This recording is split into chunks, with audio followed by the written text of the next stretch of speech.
ومن يضلله فلا هادي له وأشهد أن لا إله إلا الله وحده لا شريك له وأشهد أن محمدا عبده ورسوله أما بعد فإن خير الحديث كتاب الله وخير الهدي هدي محمد صلى الله عليه وسلم وخير الأمور أوازمها وسر الأمور محدثاتها وكل محدثة بدعة وكل بدعة ضلالة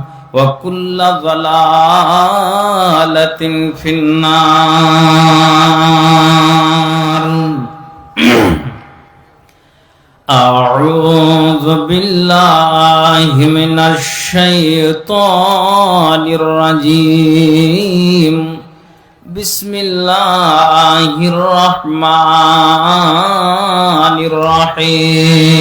الرحيم من يطع الله ورسوله ويخشى الله ويتقه فأولئك هم الفائزون وقال الله تبارك وتعالى يا أيها النبي حسبك الله ومن اتبعك من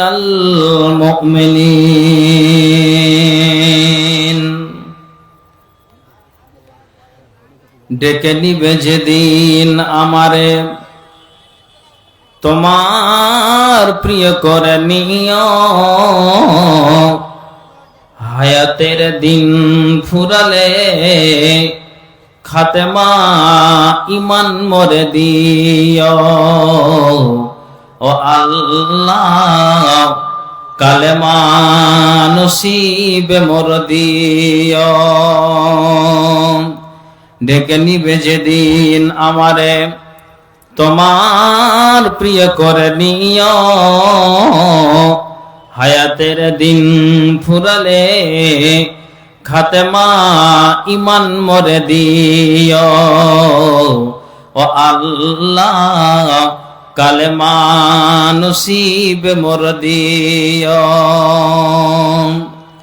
তোমাকে করেছি পর দুনিয়ার বুকে দুনিয়া করেছে পাপী মরি ধুকে ধুকে তোমাকে করেছি পর দুনিয়ার বুকে দুনিয়া করেছে পাপী মরি ধুকে ধুকে পরিণতি হবে কি চলে গেলে দম মালাকুল মউত আমার আসবে যখন তখন তোমার রহমতের হাত বাড়ায়ো কালেমা নসিবে মোর দিও ও আল্লাহ খাতেমা ইমান মোরে দিও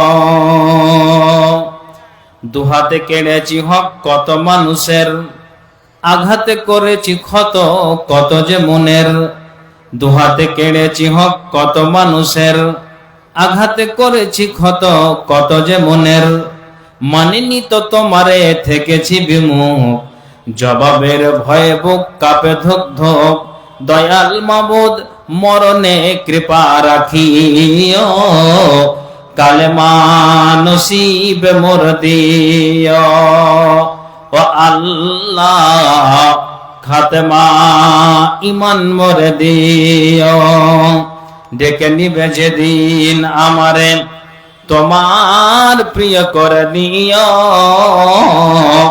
হায়াতের দিন ফুরালে খাতেমা ইমান মোরে দিও ও আল্লাহ কালেমা নসিবে মোর দিও।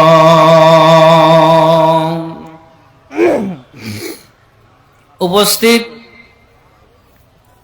কোরআন ও হাদিসের কর্ণধার ও মঞ্চে কেদারাই উপবিষ্ট সুদক্ষ সুযোগ্য সভাপতি সাহেব, স্টেজে আরো বসে থাকা ওলামা ইকরামগণ, সর্বাগ্রী মহান স্রষ্টার কৃতজ্ঞতা জ্ঞাপন করি, যেই আল্লাহ আমাকে, আপনাকে, তিনাকে, উনাকে একটি দ্বীনী সভায় একত্রিত হওয়ার তৌফিক দিয়েছেন। তাই তিনার একটি মাত্র বাক্যের দ্বারা দিয়ে আমরা অভিনন্দন জানাই। তাই মোহাব্বতের সাথে একটু বলে উঠুন আলহামদুলিল্লাহ। তারপরে আমাদের ধর্মের গুরু, ধর্মের নেতা, মাআমিনাল লাল, মরুর দুলাল, আকে নামদার, তাজদার মাদানী, নবিকুল শিরোমণি নবী আহম্মদ, নবী মুহাম্মদুর রাসূলুল্লাহ, পড়ুন সাল্লাল্লাহু আলাইহি ওয়াসাল্লাম। শত কোটি দুরুদ ও সালাম বর্ষিত হোক আল্লাহুম্মা সাল্লি আলাইহি, আল্লাহুম্মা বারিক আলাইহি।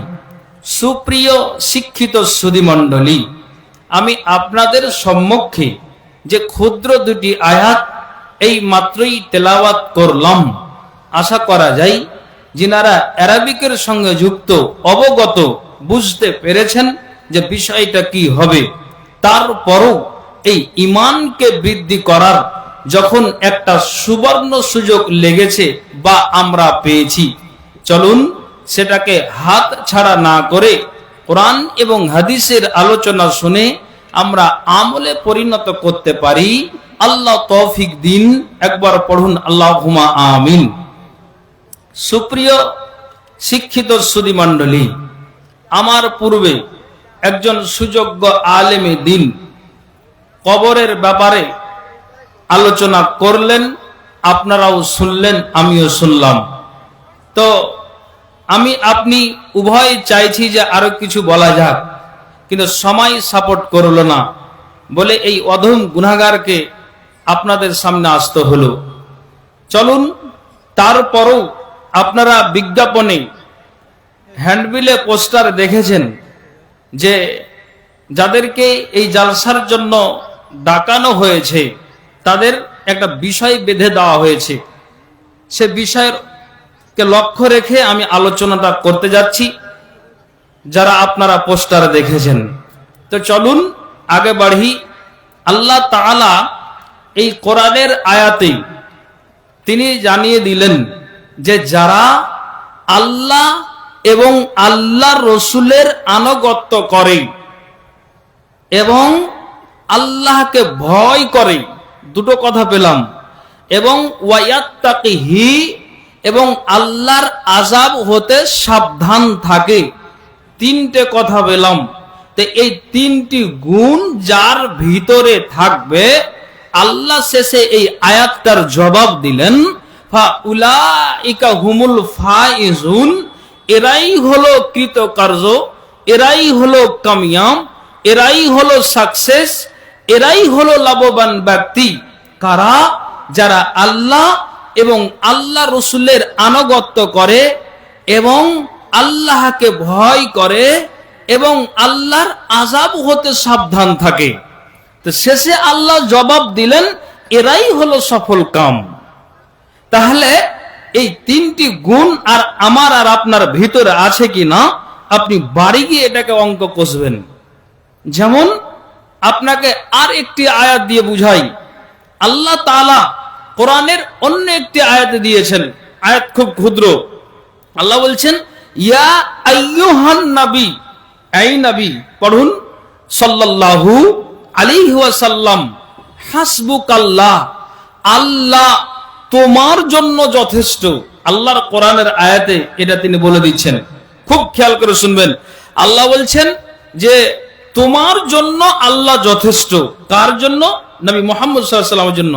এবং ওয়ামানিত্তাবাআকা মিনাল মুমিনিন, এবং ওই সব মুমিন ব্যক্তিদের জন্য যারা তোমার অনুসরণ করে চলে। তাহলে আমি এই আয়াত থেকে বুঝতে পারলাম কি, যেমন আল্লাহ নবীর জন্য যথেষ্ট, তেমনি যারা নবীর অনুসরণ করে চলে তো আল্লাহ ওই ব্যক্তিদের জন্য যথেষ্ট। একবার পড়ুন সুবহানাল্লাহ। তাহলে এ থেকে বুঝতে পারলাম নবীজির অনুকরণের মাধ্যমেই রয়েছে জান্নাত, নবীজির অনুসরণের মাধ্যমেই রয়েছে জান্নাত। তাহলে আমাকে আর আপনাকে ইতিহাস খুলতে হবে যে সাহাবারা এবং সাহাবিয়া নারীরা তারা নিজেকে কতটা সংযত হয়ে চলেছেন এবং তারা জান্নাতের রাস্তাটাকে সহজ করেছেন। আরেকটা আয়াত দিয়ে আপনাকে বুঝাই।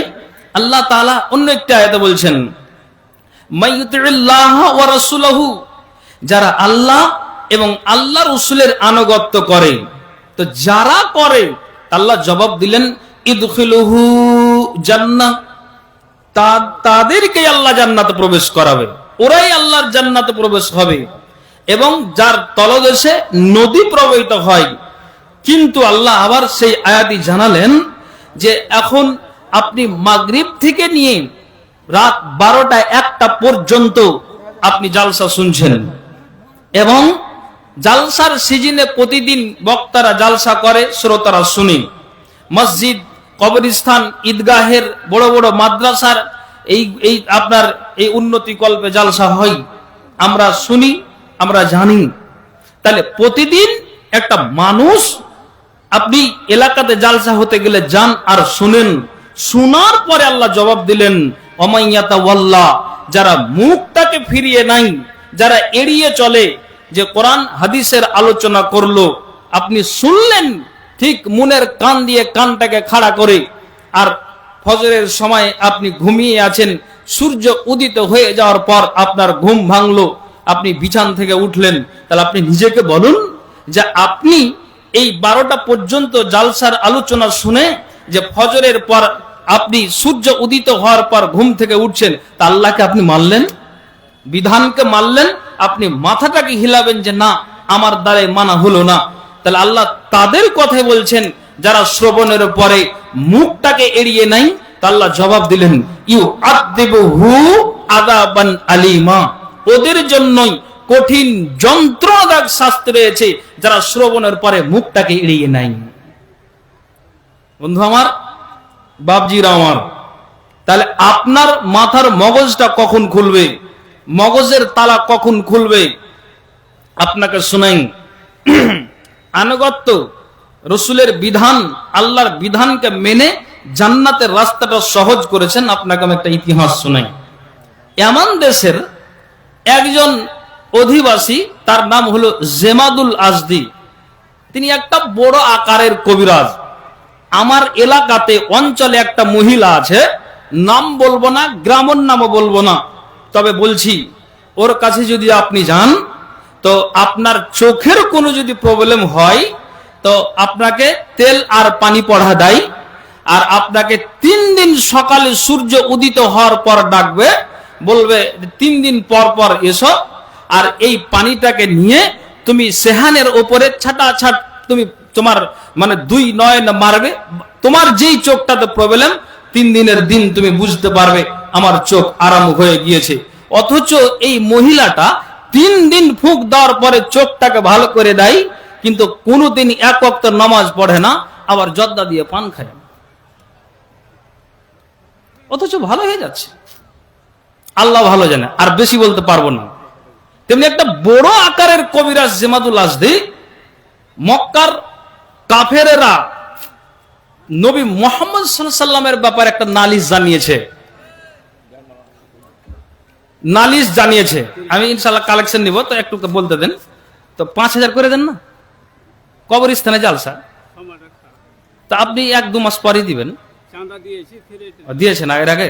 আর ঠিক আছে, তাহলে যা হোক, একটু ধৈর্য ধরেন, ইনশাআল্লাহ আমি সেই দিকেও যাব। তো নালিশ করলো নবী মুহাম্মদ সাল্লাল্লাহু আলাইহি ওয়াসাল্লামের ব্যাপারে যে 360টা বুতকে ছেড়ে দিয়ে আমাদেরকে একমাত্র আল্লাহকে মানার ব্যাপারে বলে। তো তোমার কাছে Kuwait, Japan, German, Pakistan, highland, Thailand, New Zealand এতগুলি দেশ থেকে তোমার কাছে মানুষ আছে, তুমি পাগল মানুষকে ভালো করে দাও।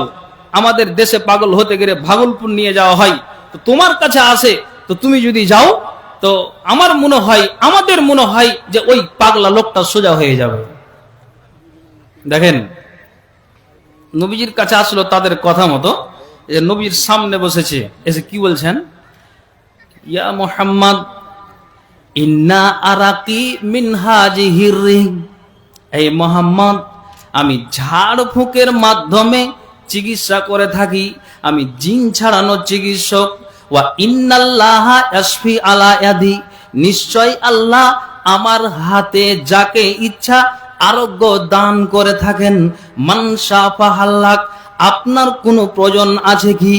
যদি আপনার প্রয়োজন থাকে তো আপনি বলেন যে আপনাকে নিম পাতা দিয়ে ঝেড়ে দিয়ে আপনার গায়ে যদি জিন সাওয়ার হয়ে থাকে, তাহলে আমি জেমাদুল আজদি দুনিয়ার মানুষকে সোজা করে দিই, আপনার মতো একটা মানুষকেও সোজা করতে পারবো।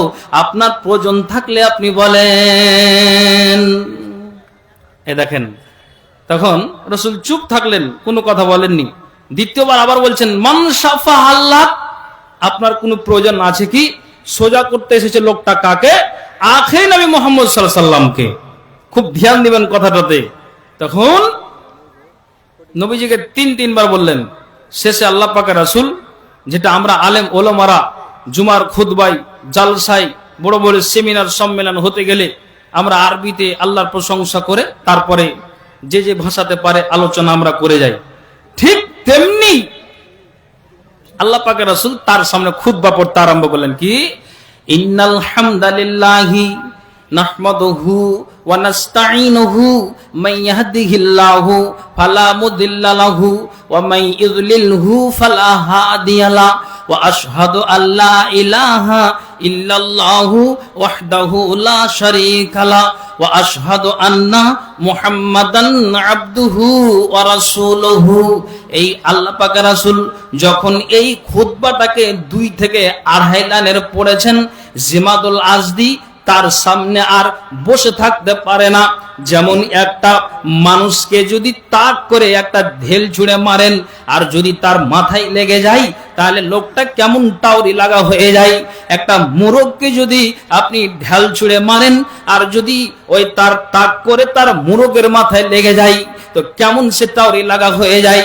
তেমনি আল্লাহ পাক রাসূল তিনি একবার এই 2 থেকে 2.5 লাইনের খুতবাটা পড়লেন, তাতেই কিন্তু ওই জিমাদুল আজদির টাউরি লাগা হয়ে গেল। তখন আবার কিছুক্ষণ পরে রাসূলকে বলছেন, ইয়া রাসূলুল্লাহ, আপনি যেই এই বাক্যগুলি আমাকে শোনালেন তা আপনি কি আবার এই বাক্যগুলি পড়তে পারবেন? নবীজি বললেন, কালা নাম, হ্যাঁ আমি পড়তে পারবো। আল্লাহ পাকের রাসূল তখন তার সামনে আবার তিনি খুতবাটাকে পড়তে আরম্ভ করলেন। ইন্নাল হামদালিল্লাহি নাহমাদুহু ওয়া নাস্তাঈনুহু মান ইয়াহদিহিল্লাহু ফালা মুদিল্লা লাহু ওয়া মান ইযলিলহু ফালা হাদিয়া লা ওয়া আশহাদু আল্লা ইলাহা ইল্লাল্লাহু ওয়াহদাহু লা শারীকা লা ওয়া আশহাদু আন্না মুহাম্মাদান আবদুহু ওয়া রাসূলুহু। এই খুতবাটাকে রাসূল দ্বিতীয়বার পড়লেন। নবীজিকে আবার জিমাদুল আজদি বলছেন, ইয়া রাসূলুল্লাহ, আপনি কি আবার পড়ে দিতে পারবেন? নবীজি তার কথা মতে আবার তিনি পড়লেন, 3 বার খুতবাটাকে পড়লেন। আর পড়ার পরে তখন জিমাদুল আজদি বলছেন, ইয়া রাসূলুল্লাহ, আপনি এবার নীরব হয়ে যান, চুপ থাকেন, আর পড়তে আপনাকে হবে না। কেননা আমি আমার কাছে কুয়েত, জাপান, জার্মান যতগুলি দেশ আছে আমার কাছে অনেক পাগলা এসেছে, কিন্তু আপনার মতো একটা পাগলের কাছ থেকে এরকম নতুন কথা পাইনি, এত উন্নত মানের কথা পাইনি। আপনি কেমন ধরনের পাগল যে আপনার কাছ থেকে এত সুন্দর বাক্যগুলি বের হয়? লাকাদ সামি'তু কাউলাল কাহানাতে ওয়া কাউলাস সাহারাতে ওয়া কাউলাস শুআরায়ে, আমি জ্যোতিষীদের, জাদুকরদের, কবিদের কথা শুনেছি। ফামা সামি'তু মিছলা কালিমাতিকা হাউলায়ে, কিন্তু উক্ত কথাগুলির মতো আমি কাউরির কাছে শুনিনি। ওয়ালাকাদ বালাগনা নাউসাল বাহরে, এগুলো সমুদ্রের গভীরে পৌঁছে গিয়েছে। হাতে আদাকা ইয়া রাসূলুল্লাহ, আপনি আপনার হাতটাকে বাড়িয়ে দিন। ও বায়াতা আলাল ইসলাম, আমি ইসলামের উপরে বায়াত করব। নবীজি হাতটাকে বাড়ালেন, ফাবায়াহু, অতবার তিনি বায়াত করলেন। তার মানে তিনি সঙ্গে সঙ্গে আল্লাহ পাকের রাসূলের হাত ধরে তিনি মুসলমান হয়ে গেলেন। একবার বলেন তো সুবহানাল্লাহ। হরিপুরের মানুষ একটু কথা বলেন তো, আল্লাহ পাকের রাসূল তার সামনে খুতবা কয়বার পড়েছেন একটু হ্যাঁ না বলুন তো, কথা বলুন, কথা বলুন। 3 বার। 3 বার পড়ার পরে যেই লোকটা কোথায় ছিল? নরকের পথে, জাহান্নামের পথে, বাঁকা পথে, সেই লোকটার সামনে 3 বার খুতবা পড়াতে ঠিক সোজা পথে আসলো। আল্লাহ আল্লাহ রসুলের বিধানকে মেনে নিলেন, এরই নাম হচ্ছে আনুগত্য। জান্নাতের রাস্তা সহজ করলেন। এখন আপনাকে যদি আমি বলি যে আপনি ভাই, আপনি বছরে, আমি বছরে 52টা খুতবা শুনি, প্রতিদিন জালসা শুনি, বড় বড় আলেম ওলামাদেরকে নিয়ে বৈঠকে আলোচনা করি, আপনি অ্যান্ড্রয়েড মোবাইল নিয়ে আপনি কান লাগিয়ে শুনেন, অমুক মাওলানার বক্তব্যটা চাইতে গেলে আপনি পান, তাহলে এতগুলি যে আমার আর আপনার কাছ থেকে এত সুবিধা হয় আর শুনতে পাই, তাহলে আপনি এবার বলুন 3 বার খুতবা শোনার পরে যদি লোকটার মগজ ঘুরে যায়, মগজের তালা খুলে যায়, তাহলে আপনাকে কতবার বলার পরে আপনার মগজের তালা খুলবে আপনি বলুন। কথা বুঝাতে পেরেছি? একটু হ্যাঁ না বলবেন কি আপনারা? এবার আপনি বলুন, রমজান মাস গত করেছি, একটা কথা বলি, একটা আমাদেরই মানে সম্পর্কের কেউ একজন বোতল হাতে নিয়ে আছে রমজান মাসে, আর ঠিক 11টার সময়তে গটগাট গটগাট করে পানি খাচ্ছি। তো ওকে বলছি যে এখন পানি খাচ্ছ তার মানে? তো আমাকে পাল্টা জবাব দিচ্ছে যে সব দিন রোজা করতে হবে, তার মানে? কোন জবাব দিবেন? তাহলে এখনো কি এই লোকটা সোজা হয়েছে? যেই লোকটা 3 বার খুতবা শোনার পরে তার ব্রেন মগজ খুলে গেল, তাহলে 1000 দিন আলোচনা শোনার পরে আপনার মগজ কখন খুলবে? এই জন্য বলছি জেনে নিতে হবে, এই 3টার ভিতরে আপনার ভিতরে এখনো পর্যন্ত কোনটা যায়নি। আল্লাহ বলছেন মাইয়ুতিল্লাহা ওয়া রাসূলাহু ওয়া ইয়াখশাল্লাহা ওয়া ইয়াত্তাকিহি ফাউলাইকা হুমুল ফাইজুন। যারা আল্লাহ এবং আল্লাহ রাসূলের আনুগত্য করে এবং আল্লাহকে ভয় করে, ওয়া ইয়াত্তাকিহি এবং আল্লাহর আযাব হতে সাবধান থাকে, ফাউলাইকা হুমুল ফাইজুন, এরাই হলো কৃতকার্য, এরাই হলো কামিয়াব। কি বুঝতে পারলেন? তাহলে আপনাকে আর আমাকে শ্রবণের পরে মেনে দিতে হবে, তাহলে আমরা পাওয়া পরিত্রাণ, নচেত নই। কেন? চলেন আর একটা আপনাকে কথা বলি যে জান্নাতের রাস্তা তারা বিধানকে মেনে কিভাবে সহজ করেছেন, আর আমি আর আপনি কেন এইভাবে আমি আর আপনি পিছিয়ে আছি। যেমন ইসলামের ভিতরে সবচাইতে যেটা মর্মান্তিক, যেটা মারাত্মক যুদ্ধ হয়েছিল, সেটা হলো বদরের যুদ্ধ। 2 হিজরি 17 রমজানে এই যুদ্ধটা সংঘটিত হয়েছিল। যুদ্ধ সমাপ্ত হয়ে যাওয়ার পর আল্লাহ পাকের রাসূল তিনি 3 দিন বদরে অবস্থান করেছিলেন। আর এরই মধ্যে উবাদা বিন সামিত তিনি বলছেন যে সৈন্যদের ভিতরে গানিমতের মাল নিয়ে ঝগড়া আর বিবাদ সৃষ্টি হয়ে গেল। তো গানিমতের মাল নিয়ে যে বিবাদ সৃষ্টি হলো, তো 3টা গ্রুপ হয়ে গেল, 3টা দল হয়ে গেল। দেখেন, আমি আপনাকে বুঝাতে চাইছি যে তারা কিভাবে আল্লাহ আল্লাহ রসুলের বিধানকে মেনে জান্নাতের রাস্তা সহজ করেছেন। তো 3টা যে গ্রুপ হলো, তো একটা দল বলছেন যে এক গানিমাতের মাল যদি পাই তো গানিমাতের মালের হকদার আমরা। অন্য দল বলে যে কি করে পাবে, তো যুক্তি দাও। বলছে এই করে পাবো, যখন যুদ্ধ রেসারেসি হলো তখন আমরা নারায় লাগিয়ে দিয়ে এই কাফেরদেরকে কাতাল করতে শুরু করলাম। তারা জানের ভয়ে, প্রাণের ভয়ে কেউ পালিয়ে গেল, কেউ হত্যা হয়ে গেল। তো এরা ছেড়ে না পালাতে গেলে গানিমাতের মালকে দখল করা যেত না। এরা পালিয়েছে, হাঁকিয়েছি বলে গানিমাতের মালটা পেয়েছি। তো আমরা নিজের বাহাদুরি দেখিয়েছি, ইমানের জোশ দেখিয়েছি, তারপরে গানিমাতের মালটা পেয়েছি। আচ্ছা বলো তো, এই মালটার হকদার আমরা না তোমরা? আরেক দল বলছেন যে গানিমাতের মালের যদি হকদার হই তো আমরাই হব। বলছে কি করে হবে? বলছে শুনে নাও ভাই, একটা কাপড় যদি আপনার রাস্তার কিনারাতে পড়ে থাকে আর ওই জামাটা যদি ময়লা থাকে, তাহলে কিন্তু মানুষ সেটাকে গুরুত্ব দেয় না। একটা আপনার ছিঁড়া ফাটা যদি টাকা পড়ে থাকে, নোট পড়ে থাকে, মানুষ গুরুত্ব দেয় না। তো তেমনি বদরের আনাচে কানাচে যেখানে সেখানে বদরের মাঠে চতুর্দিকে এই গানিমাতের মালগুলো ছড়িয়ে ছিটিয়ে পড়ে আছে, কোনো গুরুত্ব নাই। তখন আমরা ভাবলাম যে এইভাবে যদি এই গানিমাতের মালগুলো থাকে তাহলে কিন্তু মালের কোনো গুরুত্ব থাকবে না। তখন এই সৈন্য, এই দলটা আমরা কি করলাম, এই গানিমাতের মালকে একদিক থেকে আমরা কুড়াতে কুড়াতে এক জায়গাতে জমা করে দিলাম। জমা করেছি, মালের মর্যাদা বেড়েছে। তো মালের হকদার কারা? তখন আরেক দল বলছেন যদি পাই তা আমরা পাবো। কি করে? তখন বলছে এই করে পাবো, যুদ্ধ যখন খুব মারাত্মক শুরু হয়ে গেল, রসুলকে মারার জন্য দুষ্ট দুরাচাররা আপনার নিশান করে আছে, এটা জানতে পারলাম। আল্লাহ রসুলকে চতুর্দিক থেকে ঘেরাও করে নিলাম, যাতে করে নবীজির গায়ে একটা আঁচড় না লাগে। কেননা নবীর গায়ে আঁচড় লাগতে গেলে কিন্তু সব বুনিয়াদ শেষ হয়ে যাবে। ওরা চাই যে একে যদি ভেঙে দেওয়া যায়, মাথা ফাটিয়ে দেওয়া যায়, তো না রাহে বাস তো না বাজবে বাঁশরি। এটা জানতে পারার পরে সুন্দর করে চতুর্দিক থেকে আমরা কিন্তু রসুলকে ঘেরাও করে নিলাম, যাতে করে রসুলের গায়ে একটা আঁচড় না লাগে।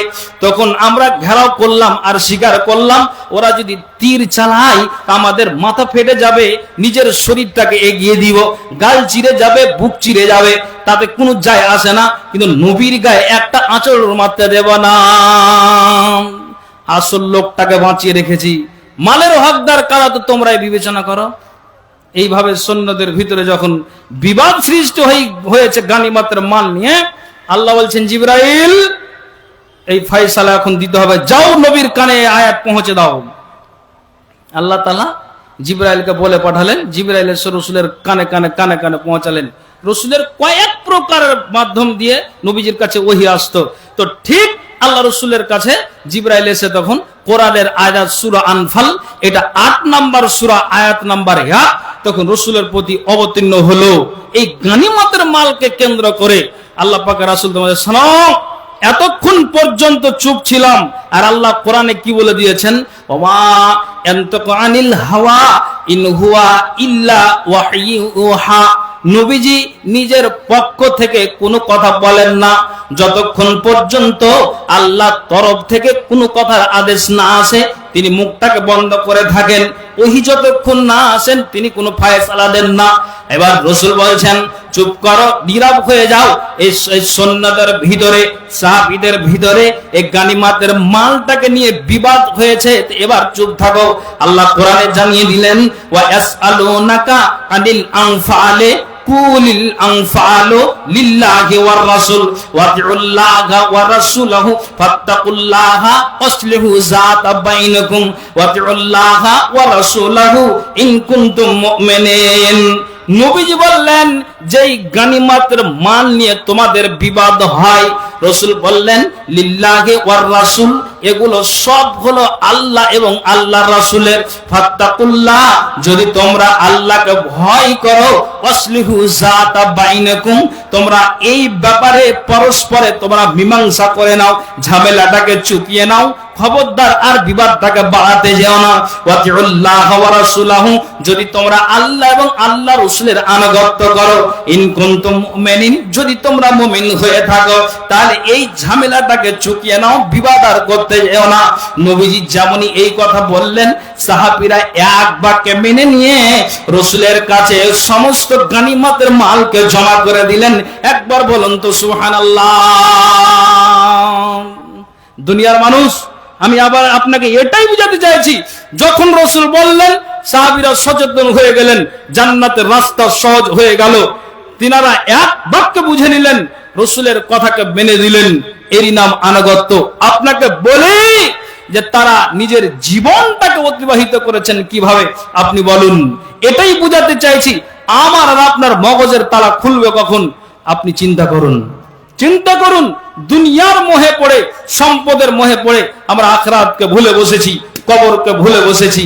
তা আপনি এই সাহাবীদের থেকে ইতিহাসগুলোকে নিয়ে আপনি মগজে রাখুন তো, যে আমরা কোন জায়গাতে দাঁড়িয়ে আছি, কোন প্ল্যাটফর্মে দাঁড়িয়ে আছি।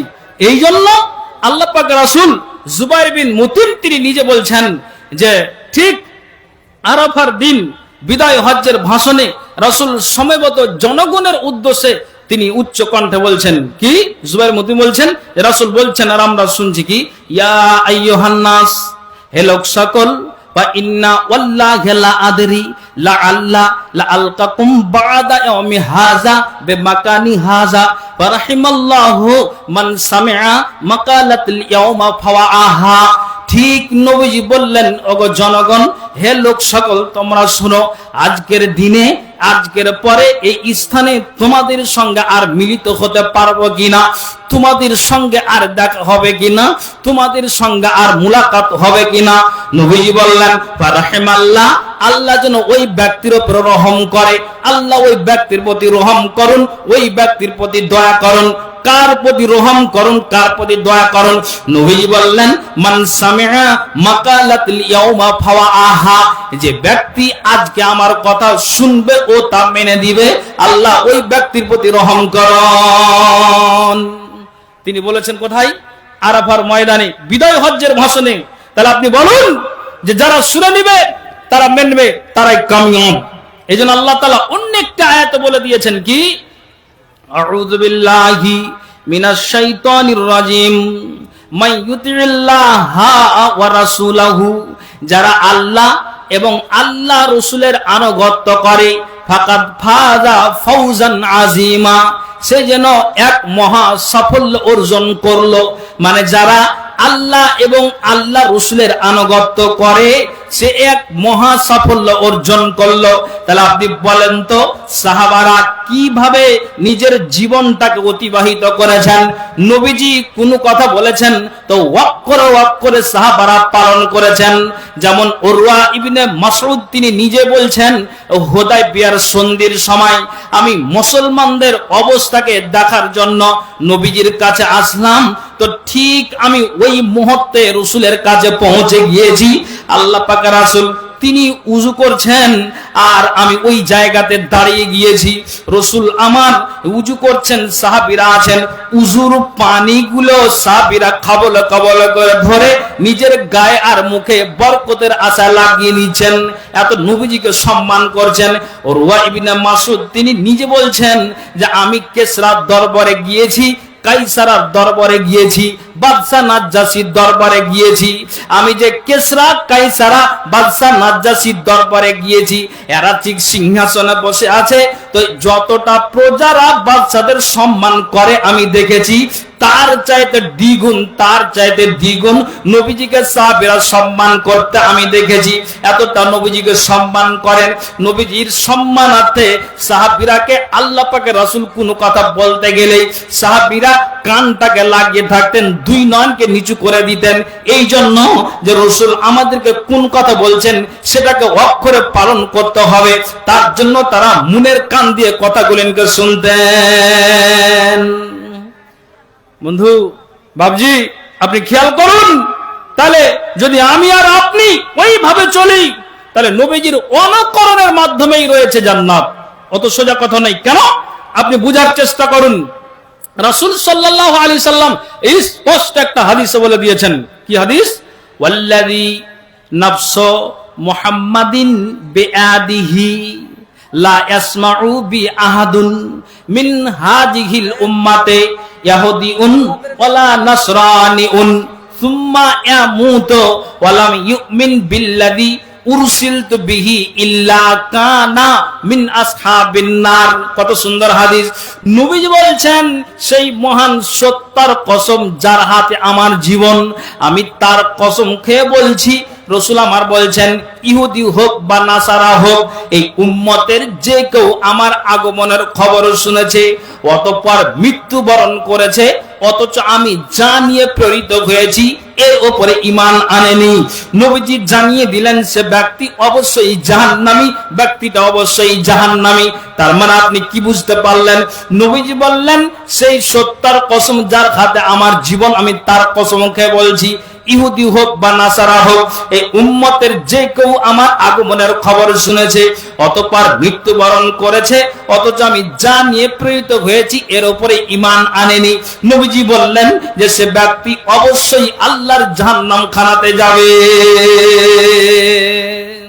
জি, তাহলে আমরা কোরআন এবং হাদিসকে ওলামাদের মুখ থেকে শুনি, আমরা বলি আপনারা শ্রবণ করেন, মোবাইলে আপনি কানটাকে লাগিয়ে দিয়ে ভালো ভালো কথা আপনি শুনেন, তাহলে শুনে নেওয়ার পরেও যদি আপনার উল্টো হয়, তাহলে আপনার মগজের তালা কোথায় আছে, চাবিকাঠিটা কোথায় আছে? ভাইজান, দুনিয়াতে ভালো মানুষ আছে। পুষ মাসের হাড় কাঁপানো ঠান্ডাতে কালিয়াচক গিয়েছি প্রোগ্রামে, বুঝতে পারলেন? আপনার বালিয়া থেকে চলে যেতে হবে গোলাপগঞ্জের লাইন 10 থেকে 12 কিলোমিটার। তো ঠিক পুষ মাসের হাড় কাঁপানো ঠান্ডাতে আমরা 3 থেকে 4টা বক্তা দাঁড়িয়ে আছি, আর একটা মানুষ আপনার ওই ঘুন্টি ঘরে তা মুজো আর জুতোর দোকান দিচ্ছে। ওই পিডাব্লিউতে যারা ওই দোকানগুলো দিয়ে থাকে, এমনি একটা ওই ভ্যান গাড়িতে করে তো দিয়ে যা আছে। তো আমাদের আগে 3-4টা মহিলা লাইনে দাঁড়িয়ে আছে, দাঁড়িয়ে আছে যে আমাদেরকে দেন আগে, মাওলানাদের পরে দিবেন। তা আমরাও বললাম যে দিয়ে দিন। এই জন্য বলছি, যেহেতু লেডিস মানুষ এইভাবে দাঁড়িয়ে আছে, খারাপ লাগছে, তা আপনি দিয়ে দিন। ভাষাটাকে বোঝার চেষ্টা করবেন। ওদেরকে দিতে দিতে ধরলেন যে সময় কিছুটা ছিল, 5 মিনিট পরেই কিন্তু মসজিদে আজান হচ্ছে কি, আল্লাহু আকবার, আল্লাহু আকবার, আল্লাহু আকবার, আল্লাহু আকবার। আল্লাহর ডাক হয়ে গেল। ওই লোকটা, এবার ওই দোকানদার মালিক নিজে বলছেন, মাওলানা 3 জন আছেন, যদি আপনারা 3 জোড়া মোজা নেন, তাহলে আপনারা যদি এই একটা মোজার দাম 100 টাকা করে দেন, তবু আমি দিব না। কেন দিব না? এখন আল্লাহর ডাক হয়েছে, এখন ব্যবসা হারাম, আপনাদের জ্ঞান দিতে পারবো না। কেন? আল্লাহকে এখন আমি মসজিদে গিয়ে 10 থেকে 15 মিনিট আমি সময় দিব। আমার কবরকে ভয় আছে, জাহান্নামকে ভয় আছে। এই মুহূর্তে আমার ব্যবসা করাটা আমার চলবে না। কাজেই আমি কি করলাম যে আমার দোকানটাকে বন্ধ করে দিলাম। আপনারা যদি ধৈর্য ধরেন, আমি 15 মিনিট আল্লাহকে সময় দেওয়ার পরে দোকান খুলবো, আপনারা নিয়ে যাবেন।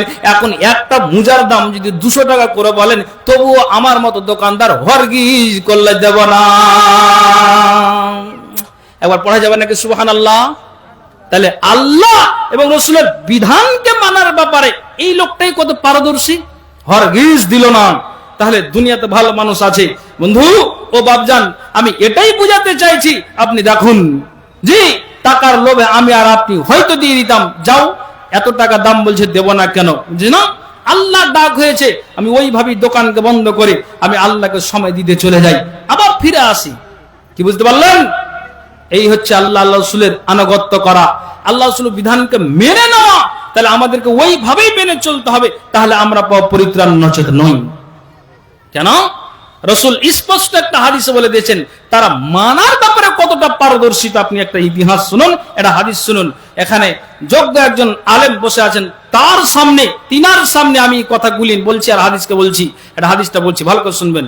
নবী বললেন, আনিল বারা ইবনে আযিব রাদিয়াল্লাহু তাআলা আনহু আন্নান নাবিয়্যা সাল্লাল্লাহু আলাইহি ওয়াসাল্লাম সাল্লা কিবালা বাইতুল মাকদাসে 16 শাহরান আও 17 শাহরান ওয়া কানা ইউজিবুহু আন তাকুনা কিবলাতুহু কিবালাল বাইত ওয়া আন্নাহু সাল্লা আউওয়ালা সালাতিন সালাতাল আসরে ওয়া সাল্লা মাআহু কওমুন ফাখারাজা রাজুলুম মিম্মান কানা সাল্লা মাআহু ফামাররা আলা আহলি মসজিদ ওয়া হুম রাকিউন।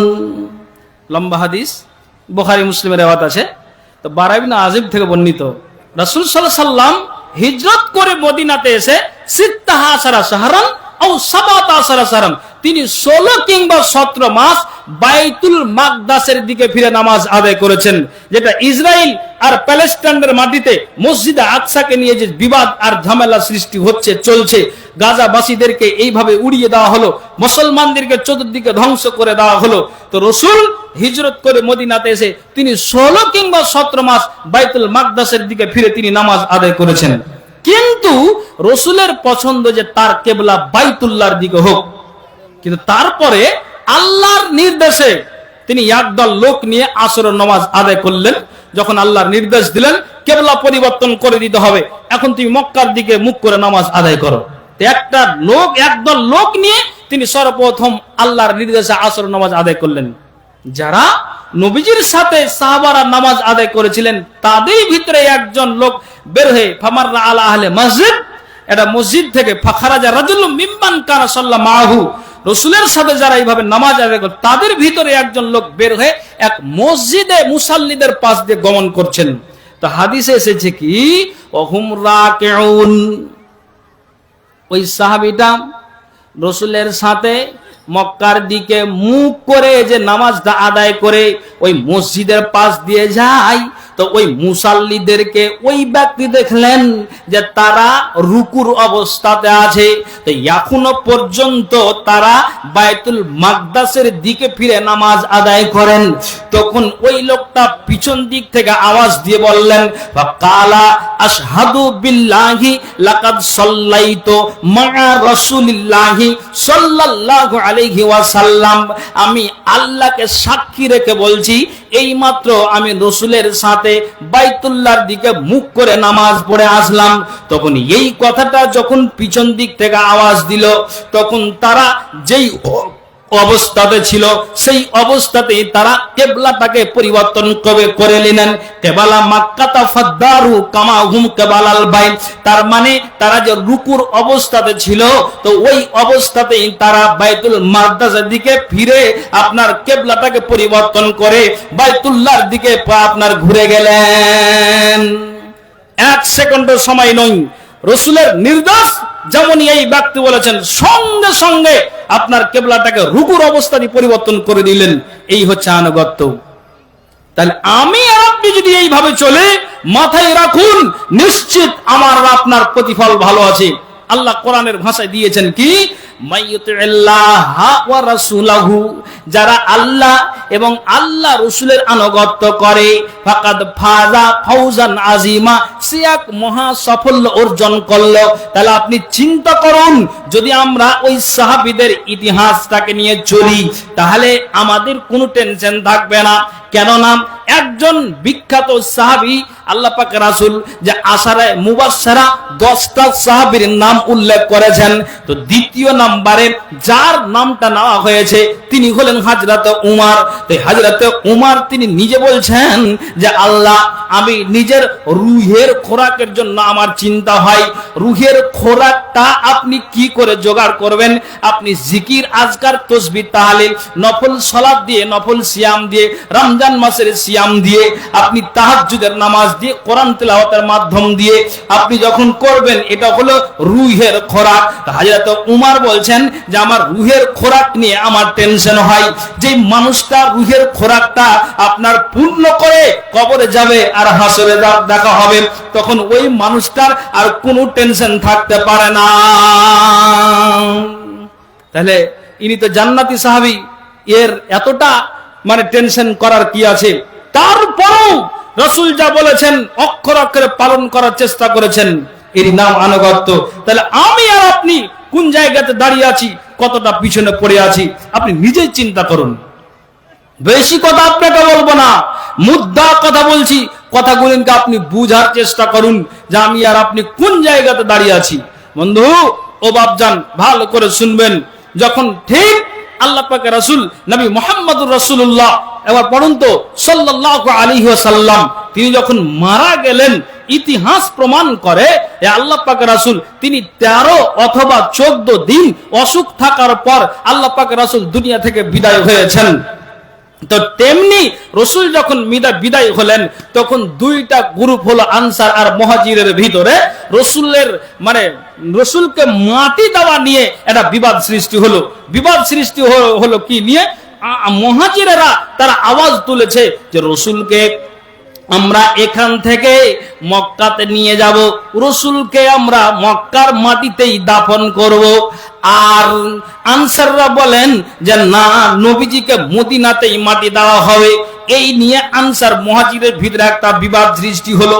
বন্ধু আমার, আজ যেমন এই জালসাটা কবরের উন্নতি কল্পে, যেই জায়গাতে আমাকে আর আপনাকে সবাইকে যেতে হবে, সুবহানাল্লাহ, একটা আপনি চিন্তা করে দেখুন তো কোন জায়গাতে দাঁড়িয়ে আছি। এই যে নবী মারা গিয়েছেন, আয়েশার কামরাতে আছেন, ওই জায়গাতে হযরত আবু বকর অনুপস্থিত ছিলেন। জানতে পারলেন যে ঠিক আমার জামাই আখিরি নবী জনাবে মুহাম্মদুর রাসূলুল্লাহ পরম সাল্লাল্লাহু আলাইহি ওয়াসাল্লাম তিনি মারা গিয়েছেন। ঠিক নবীজির কাছে হযরত আবু বকর আসলেন, নবীজিকে তিনটি এমানি সাদা চাদর দিয়ে রসুলকে ঢাকা আছে। আর ওই অবস্থাতেই ঠিক যেন আবু বকর মুখের চাদরটাকে সরালেন, আর সরিয়ে দিয়ে আল্লাহ পাকের রাসূলের গালে একটা বুসা দিলেন, তার মার চুমা দিলেন। সুবহানাল্লাহ। একটা বাড়ির যদি মালিক মারা যায় তাহলে ওই বাড়িটা কেমন অন্ধকার হয়, তেমনি কিন্তু সারা দুনিয়াতে নবী যে শেষ হলো তো ঠিক দুনিয়াটা অন্ধকার হয়ে গেল। যেই কবরের উন্নতি কল্পে জালসা আমাকে আপনাকে সবাইকে যেতে হবে। আবু বকর নিজের চোখের জলকে থামাতে পারেনি, এক ফোঁটা চোখের জল ঠিক হযরত আবু বকর পড়ে গিয়েছেন। ঠিক তিনি ছুটলেন, দেখলেন আনসার মুহাজিরের ভিতরে বিশাল একটা নবীজির দেহটাকে নিয়ে, নবীজির ডেড বডিটাকে নিয়ে একটা ঝামেলা চলছে। আল্লাহু আকবার। কেন ঝামেলা চলছে? মুহাজিররা বলেন রাসূলকে আমরা এখান থেকে মক্কার মাটিতে নিয়ে গিয়ে রাসূলকে মক্কাতে মাটি দিব, এরা বলছে, আনসার বলছেন না, নবীজিকে মদিনার মাটিতে আমরা দাফন করব। ঠিক আছে, তা আবু বকর বলছেন আমি একটা কথা বলবো, যদি তোমরা আমার কথাটাকে শ্রবণ করো তাহলে মুখের আওয়াজটাকে বন্ধ করে দাও, তোমরা আর আওয়াজ করিও না। তারা এক বাক্যে বলল। হযরত আবু বকরকে সত্যবাদী বলা হয়েছে, চরম সত্যবাদী বলা হয়েছে। তার মানে চরম সত্যবাদী, মানে এর উপরে আর কোনো ভাষা বলা যায় না। তিনি এমন একটা সত্যবাদী মানুষ। তখন উভয়ে তারা বলল তিনি কাউকে ধোঁকা দেননি, মিথ্যা কথা বলেননি, মানুষকে কোনোদিন কোনো কথা বলেননি। হযরত আবু বকর কি বলছে শোনা যাক। আমরা যে নবীর দেহটাকে নিয়ে বিবাদ সৃষ্টি করেছি। আবু বকর বলছেন ওরে শোনো, তোমাদেরকে বলছি একটু কর্ণপাত করে শোনো। তোমরা যে ভাববে আমি মুহাজির, তো মুহাজিরের দিক থেকে আমি ঠিক যেন তাদের সাথে কথা বলবো এই কথাটা নয়। হযরত আবু বকর বলছেন ইন্নী সামি'তু রাসূলুল্লাহি সাল্লাল্লাহু আলাইহি ওয়াসাল্লাম ইয়াকুলু মা কুবিদা নাবিউন ইল্লা দুফানা হাইসু মা ইকবাদ। হযরত আবু বকর তিনি নিজে বলছেন, রাসূল এই হাদিসটাকে বলেছেন, আমি নিজে রাসূলের মুখ থেকে বলতে শুনেছি যে নবীরা যেই জায়গাতে মৃত্যুবরণ করেন রাসূলদেরকে ওই জায়গাতেই দাফন করা হয়। অতএব নবীর ডেড বডিটাকে নিয়ে খবরদার আর বিবাদ করা যাবে না। আনসার মুহাজিরেরা এক বাক্যে তারা কিন্তু মেনে নিলেন যে শুনে রাখো, যদি আল্লাহর বিধানকে উল্লঙ্ঘন করা যায়, রাসূলের কথাকে যদি উল্লঙ্ঘন করা যায়, কিয়ামতের দিন আমাদের পরিত্রাণটা ভালো হবে না, আমাদের কপালটা পুড়ে যাবে। আবু বকর বলেছেন এটা চরম সত্য কথা, তিনি মিথ্যা কথা বলেন না। তখন তারা আনসার মুহাজিরেরা এক বাক্যে আবু বকর বললেন, তো এক বাক্যেই তিনার কথাটাকে মেনে নিলেন। কি বুঝতে পারলেন? কি বুঝতে পারলেন? বিবাদ হয়েছিল কোন একটা বিষয় নিয়ে, বিষয়টা বুঝতে পারলেন, তারপরে ঝামেলা চুকে গেল। আবু বকর বলা মাত্রই আপনাকে বলছি, জি একজন 50 টাকা, আপনাকে আমি এটাই বলতে চাইছি, আপনি বলুন যে তারা কিভাবে যখনই বলেছেন সজাগ সাবধান তারা সচেতন, তাহলে আমি আর আপনি কখন সচেতন হব আপনি বলুন, এটাই আপনাকে বুঝাতে চাইছি। জি আলেম ওলামাদের মুখ থেকে শ্রবণের পরে আপনার মগজের তালা কখন খুলবে আপনি বলুন, এটাই তো আপনাকে আমি বলছি। আল্লাহু আকবার। তাহলে বলুন এরই নাম হচ্ছে আনুগত্য। এই জন্য আল্লাহ তাআলা কোরআনে তিনি আয়াত দিয়েছেন কি, মাইয়ুতিল্লাহা ওয়া রাসূলাহু ওয়া ইয়াখশাল্লাহা ওয়া ইয়াত্তাকিহি ফাউলাইকা হুমুল ফাইজুন। যারা আল্লাহ এবং আল্লাহর রাসূলের আনুগত্য করে এবং আল্লাহকে ভয় করে এবং ঠিক আল্লাহর আযাব হতে সাবধান থাকে, ফাউলাইকা হুমুল ফাইজুন। যে ঠিক আমি ওই দিকে যাচ্ছি। একটা কথা বলি, পর্দার আড়ালে মা বোন বসে আছেন, আল্লাহ পাকের রাসূল একটা হাদিস পাঠ করছেন। হাদিস বলছেন যে ওরে শুনে রাখো, দৈনিক 5 ওয়াক্তের নামাজে যদি আমার উম্মতেরা আল্লাহর বান্দারা দিনে আর রাতে ইসনা আশারা রাকাতান, তার মানে যদি 12 রাকাত সুন্নাতকে আদায় করে, তাহলে রাসূল জানিয়ে দিলেন যে এই 12 রাকাত সুন্নাতের বিনিময়ে আল্লাহ তাদেরকে জান্নাতে প্রবেশ করাবেন। একবার জোরে বলবেন নাকি সুবহানাল্লাহ? আবার একটু জোরে বলেন সুবহানাল্লাহ। আলহামদুলিল্লাহ। তো ঠিক রাসূল কি বললেন যে দৈনিক 5 ওয়াক্তের নামাজে 12 রাকাত সুন্নাত। তো 12 রাকাত সুন্নাত যে আপনি পড়বেন, তো রাসূল এই কথাটা বললেন। তখন আল্লাহ রাসূলের একাধিক বিবি তার ভিতরে একজন বিবির নাম হচ্ছে উম্মে হাবিবা রাদিয়াল্লাহু তাআলা আনহা। তো এই উম্মে হাবিবা এই কথাটা শুনতে পেলেন যে আল্লাহ 12 রাকাত সুন্নাতের বিনিময়ে যদি জান্নাত পাওয়া যায়, জান্নাতের ঘর পাওয়া যায়, তাহলে আমি কেন পড়বো না? দেখেন রসুলের বিধানকে মানার ব্যাপারে কতটা পারদর্শী আপনাকে বুঝাচ্ছি। পর্দার আড়ালে মা বোন আছেন যে কিছু আমাদের কথা হয়তো বললো না, শুধু নয়, আমি এটা আলোচনাটা হচ্ছে মানে নারী পুরুষ উভয়েরই আলোচনা হচ্ছে, সকল মুসলিম নারীর জন্যই হচ্ছে, যেমন আমাদের জন্য তেমন নারীদের জন্য। তখন এই কথাটা রাসূল যখন বললেন স্পষ্ট যে যারা দৈনিক 12 রাকাত সুন্নাতকে পড়ে দিবে আল্লাহ তার জন্য স্পেশাল একটা জান্নাতের ঘর তৈরি করে দিবেন। আমরা যেমন আলেম ওলামাদের মুখ থেকে শুনতে পেয়েছি কি যে কালা মাম্মানা মসজিদান লিয়াযকুরাল্লাহ ফিহি বুনিয়ালাহু বাইতান ফিল জান্নাহ। যদি কোনো একটা ব্যক্তি আল্লাহ হালাল টাকা দিয়ে, নিখুঁত টাকা দিয়ে একটা মসজিদকে বানিয়ে দেয়, নির্মাণ করে দেয়, তাহলে এই মসজিদকে বানাতে যে পারবে হালাল টাকা দিয়ে, তার জন্য আল্লাহ জান্নাতে একটা ঘর বানিয়ে দেবে। শুনেছি না শুনেনি? তেমনি রাসূল বললেন 12 রাকাত সুন্নাত দৈনিক পড়লে আল্লাহ তার জন্য জান্নাতে ঘর বানাবেন। তো এই কথাটা রাসূলের বিবি উম্মে হাবিবা শ্রবণের পরে তখন তিনি জবাব কি দিচ্ছেন জানেন? দেখেন, মা তারাকতুহুন্না মুনজু সামি'তুহুন্না মির রাসূলিল্লাহি সাল্লাল্লাহু আলাইহি ওয়াসাল্লাম।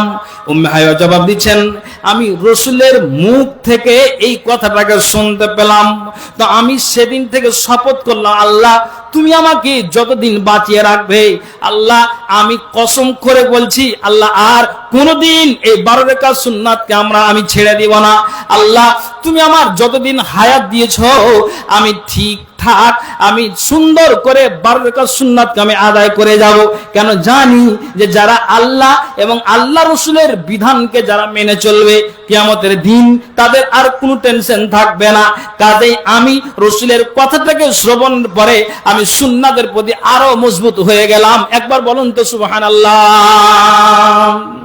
ওইভাবে যদি আমি আর আপনি মানি তাহলে সত্যি আমারও আর আপনারও জান্নাতের রাস্তাটা সহজ হয়ে যাবে। আমি এটাই বুঝাতে চাইছি, এটাই আমি আপনাদেরকে বলতে চাইছি। একটু ভাবুন যে আমরা কোন প্ল্যাটফর্মে দাঁড়িয়ে আছি, আমরা কোন জায়গাতে দাঁড়িয়ে আছি। আল্লাহু আকবার।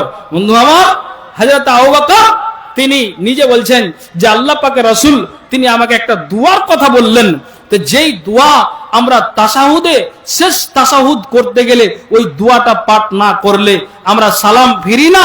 আমরা যে এই দোয়া 4টা পাঠ করি তার ভিতরে ওটা একটা, তো আমাদের মন আর জি ভরে না, তো তাশাহুদের সময় এই দোয়াটা পাঠ করি। আচ্ছা ইনি কে? যেই মানুষটা রাসূলের সাথে থাকা, উঠা বসা, চলা ফেরা। হযরত আবু বকর তিনি বলছেন রাসূল বললেন, তখন আমি এই দোয়াটার প্রতি বেশি বেশি করে আমি আমল করতে লাগলাম। কি? আল্লাহুম্মা ইন্নী যালামতু নাফসি যুলমান কাসীরান ওয়া লা ইয়াগফিরুয যুনুবা ইল্লা আনতা ফাগফিরলি মাগফিরাতাম মিন ইনদিকা ওয়া আরহামনি ইন্নাকা আনতাল গাফুরুর রহিম। আবু বকর এটাই বলতে চাইছেন যে আমাকে বললেন, আমি মজবুত হয়ে গেলাম, আমি কথার প্রতি কান লাগিয়ে দিলাম।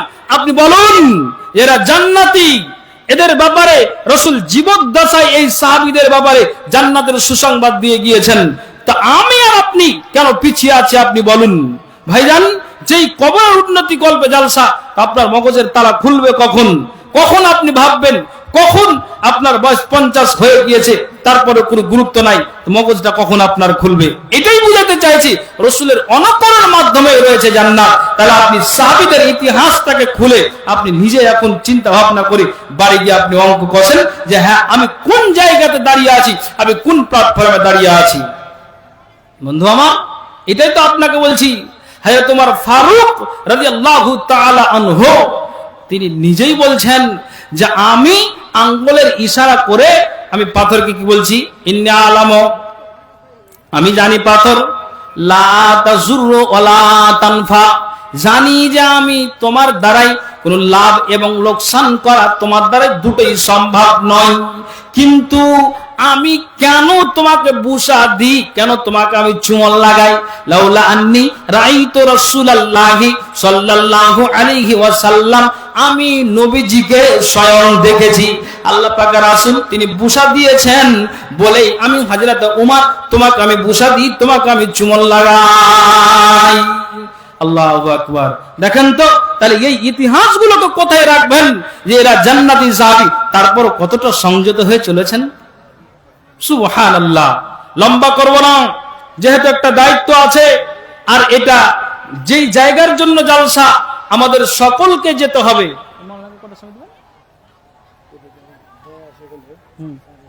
আচ্ছা আচ্ছা, তাহলে সময় আছে তো। আচ্ছা, বুঝতে পারছি। তো যা হোক, আমি আপনাদেরকে বলতে চাইছি, আপনি বলুন যে তাহলে আমাদেরকে ইতিহাসকে ফলো করতে হবে। আবার আয়াতটা আমি দোহরাই, আল্লাহ তাআলা যেটা বললেন, মাইয়ুতিল্লাহ ওয়া রাসূলহু, যারা আল্লাহ এবং আল্লাহ রাসূলের আনুগত্য করে, ওয়া ইয়াখশাল্লাহ, এবং আল্লাহকে ভয় করে, ওয়া ইয়াত্তাকিহি, এবং আল্লাহর আযাব হতে সাবধান থাকে, ফা উলাইকা হুমুল ফাইজুন, তারাই হলো কৃতকার্য, তারাই হলো কামিয়াব, তারাই হলো সাকসেস, তারাই হলো লাভবান ব্যক্তি। জি, তাহলে আমার ভিতরে আল্লাহ রাসূল আনুগত্য করতে হবে, আল্লাহর ভয় থাকতে হবে, আল্লাহর আযাব হতে সাবধান থাকতে হবে। হ্যাঁ, আমার আমল যদি বেঠিক হয় তাহলে আবার কবরে রিহাই নেই। আমল যদি বেঠিক হয় তাহলে আমাকে আমার কিয়ামতের দিনে বাম হাতে আমলনামা আসবে, আমাকে সোজা লাল ঘরে যেতে হবে। পুলসেরাত পার হওয়াটা আমার জন্য খুব কষ্টকর হবে, কঠিন হয়ে পড়বে। তাহলে এই যে আযাব হতে সাবধান। আল্লাহ, যদি আমার আমল বেঠিক হয় তাহলে কিন্তু আমি সর্বনাশ হয়ে যাব। কবর থেকে নিয়ে কাল কিয়ামতের হাসর পর্যন্ত আমার শাস্তি চলতেই থাকবে, আবার শাস্তি চলতেই থাকবে। তাহলে চিন্তা করুন যে আমরা এখনো পর্যন্ত সময় আছে, সময়টাকে কাজে লাগান। দুনিয়ার মোহে পড়ে, সম্পদের মোহে পড়ে আখিরাতটাকে ভুলে যেন না। এটাই আমি আপনাদেরকে বলতে চাইছি। কেন আজ আছি কাল নেই, এই জায়গাতে আমি আর আপনি বসে আছি, আমি আলোচনা করছি, আর আপনারা আমার সামনে বসে আছেন। কালকার গ্যারান্টি কে দিতে পারবে যে আমি এখন জীবিত হয়ে এই জায়গাতে বসে আছি আর পার্শ্বে কবরস্থান আমাকে নিয়ে আসবে না? তার কোনো মানে হলো? সময় চলে গেলেই চলে যেতে হবে, সময় শেষ হয়ে গেলেই চলে যেতে হবে, এতে কোনো রিহাই নেই, কোনো পরিত্রাণ। আল্লাহ তাআলা কোরআন বলছেন, লা আস্তাগফিরুনা সাআতাও ওয়ালা আস্তাকদিমুন, না সময় অগ্র হবে না পশ্চাৎ হবে, ঠিক নির্দিষ্ট সময়ের ভিতরে আমার আর আপনার জানখানা কবুল হবে। ভাইজান ও বাপজানেরা, ছোট্ট একটা কথা বলি, মেন উদ্দেশ্য দিকে যাচ্ছি। আপনারা মুমিন মানুষ বসে আছেন, পর্দার আড়ালে মুমিনা নারীরা বসে আছেন। আশা করা যায় যে এই কথাকে শ্রবণের পরে আপনারা আমলে পরিণত করবেন। আল্লাহ পাক রাসূল একটা নারীর হাতে সোনার পলাকে দেখলেন। রাসূল বললেন যে, শুনো, তুমি কি এই সোনার পলার যাকাত বের করেছো? নারী বললেন যে, সোনার পলার যাকাত বের করব। তার মানে যে হ্যাঁ, যদি আপনার বাড়িতে সোনা আর চাঁদি থাকে আর এটা যদি নিসাবের মধ্যে পড়ে যায়, আপনার যাকাত অবশ্য। ঠিক তখন যদি আমি বের না করি, তখন আল্লাহ পাক রাসূল বললেন, শোনো, এটা নিসাবের মধ্যে পড়ে যাওয়ার পরে যদি তুমি যাকাত আদায় না করো, রাসূল বললেন, কাল কিয়ামতের দিনে ফারিস্তার দ্বারা দিয়ে আল্লাহ তোমার দুই হাতে আগুনের দুটা বালাকে পরিয়ে দিবে। আর যেমনই তোমার হাতে দুটা বালাকে পরিয়ে দিবে, তখন তোমার ওই বালা পড়ার বিনিময়ে চামড়াগুলো তোমার ঝলসে যাবে, খসে যাবে। তখন তোমার সেই দিন আর কোন রেহাই থাকবে না। নারীটা বললেন, ইয়া রাসূলুল্লাহ, দুনিয়াতে কতদিন বাঁচবো? যেমন আল্লাহ পাক রাসূল বলেছেন, অন্য নবীর কওমেরা তারা বেঁচেছেন 150 বছর, 200 বছর, 500 বছর, 1000 বছর করে আয় পেয়েছেন। যেমন হযরত আদম, ঠিক তেমনি আপনাকে বলে হযরত নূহ আলাইহিস সালাম, আর তারা 150-500 বছর করে তারপরে পরে নবীর আর রাসূলের কওমেরা বেঁচেছেন। আমরা কতদিন বাঁচবো? তো নবীজি নিজেই বলে দিয়েছেন, 60 ইলা 70, 60 থেকে 70 বছর বাঁচবো, এর বেশি বাঁচবো না। দেখেন তো, আমরা ঠিক 60 আর 70 বছর হতে গেলে বয়সের পরে নুজ্জক হয়ে যায়, আর একটা লাঠি ধরে সাহারা দিয়ে আমাকে চলতে হয়, কবরের রাস্তা আমার যেতে হয়। তেমনি ওই নাইটা বলছেন, আল্লাহর কসম, আমি যতদিন বাঁচবো, নবীজি গো, এই যে সোনার পলাকে আমি খুলে দিলাম, আর কোনোদিন পরিধান করব না। কেন জানি, যদি আল্লাহর কথাকে অগ্রাহ্য করে চলা যায় আর রাসূলের কথাকে যদি অগ্রাহ্য করে চলা যায়, তাহলে কাল কিয়ামতের দিনে কাউরি রিহাই নাই, কেউ পরিত্রাণ পাবে না, কেউ রিহাই পাবে না।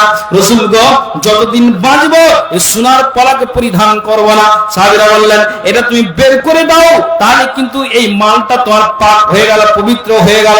জবাব দিলেন, না, রাসূলের কথাকে যদি প্রাধান্য দিই, তাহলে কিন্তু আমার আর কোন রকমের টেনশন থাকবে না। সঙ্গে সঙ্গে ওই নারী রাসূলের কথা মতো সোনার পলাকে খুলে দিলেন। আল্লাহু আকবার। তাহলে আল্লাহ আপনাকে ধন দিয়েছে, মাল দিয়েছে, এ কথা কি নতুন? তো ধন আর মাল যখন আপনাকে দিয়েছে, তা আপনি কি করুন? ওখান থেকে আপনি আল্লাহর রাস্তাতে, কবরের উন্নতি কল্পে জালসা, যে অনেক কাজ আছে, কবরে হয়তো প্রাচীর ঘেরার ব্যাপার আছে, আর কিছু আছে, আর কিছু আছে, তা আপনি সেটাকে স্মরণ করে আপনি এখানে জমা করুন। আল্লাহ রাস্তাতে যেই নারী নিজে জাহান্নামে যাবে না বলে রাসূলের কথাটাকে কারেন্ট মেলে নিলেন, সঙ্গে সঙ্গে জমা করে দিলেন। একটা ছোট্ট কথা বলি, কথাটা যখন স্মরণে আসলো, উহুদের দিন ঠিক কতজন শহীদ হয়েছিলেন? 70 জন শহীদ হয়েছিলেন। তো 70 থেকে 72 জন যে শহীদ হয়েছিলেন, তো তার ভিতর রাসূলের চাচা হাজরাতে আমির হামজাও শাহাদাত বরণ করেছেন। তো আমির হামজা রাসূলের চাচা যে শাহাদাত বরণ করেছেন, তখন ঠিক হাজরাতে আমির হামজাকে দেখার জন্য নবীজির নিজের ফুফু সাফিয়া দৌড় দিয়েছেন যে আমি আমার ভাইকে দেখবো। মানে আমির হামজা আর সাফিয়া এরা দুজন আপন ভাই আর বোন। বলছে কোন হালাতে আছে, আমি আমার ভাইকে দেখতে যাব। রাসূল জানতে পারলেন যে আমার ফুফু সাফিয়া দৌড় দিয়েছে, উহুদের মাঠে যাবে তার ভাইকে দেখার জন্য। রাসূল বললেন, জুবাইর তোমার মাকে আটকাও, কেন উহুদের প্রান্তে তোমার মা আসছে, আর এখানে অনেক বেগানা পুরুষ আপনার আছে, তো তোমার মাকে আটকাও। ঠিক এসেছে, তখন তার ছেলে মার আগা ঘিরে বলে দিয়েছেন, মা তুমি যেতে পারো না। কেন যাব না? আমি কোন বেগানা পুরুষের মুখ দেখতে যাই না, আমি যাচ্ছি কার? এটা আমার মায়ের পেটের ভাই, কোন হালাতে পড়ে আছে, তো আমি তার দেহটাকে, তার বডিটাকে দেখতে যাব।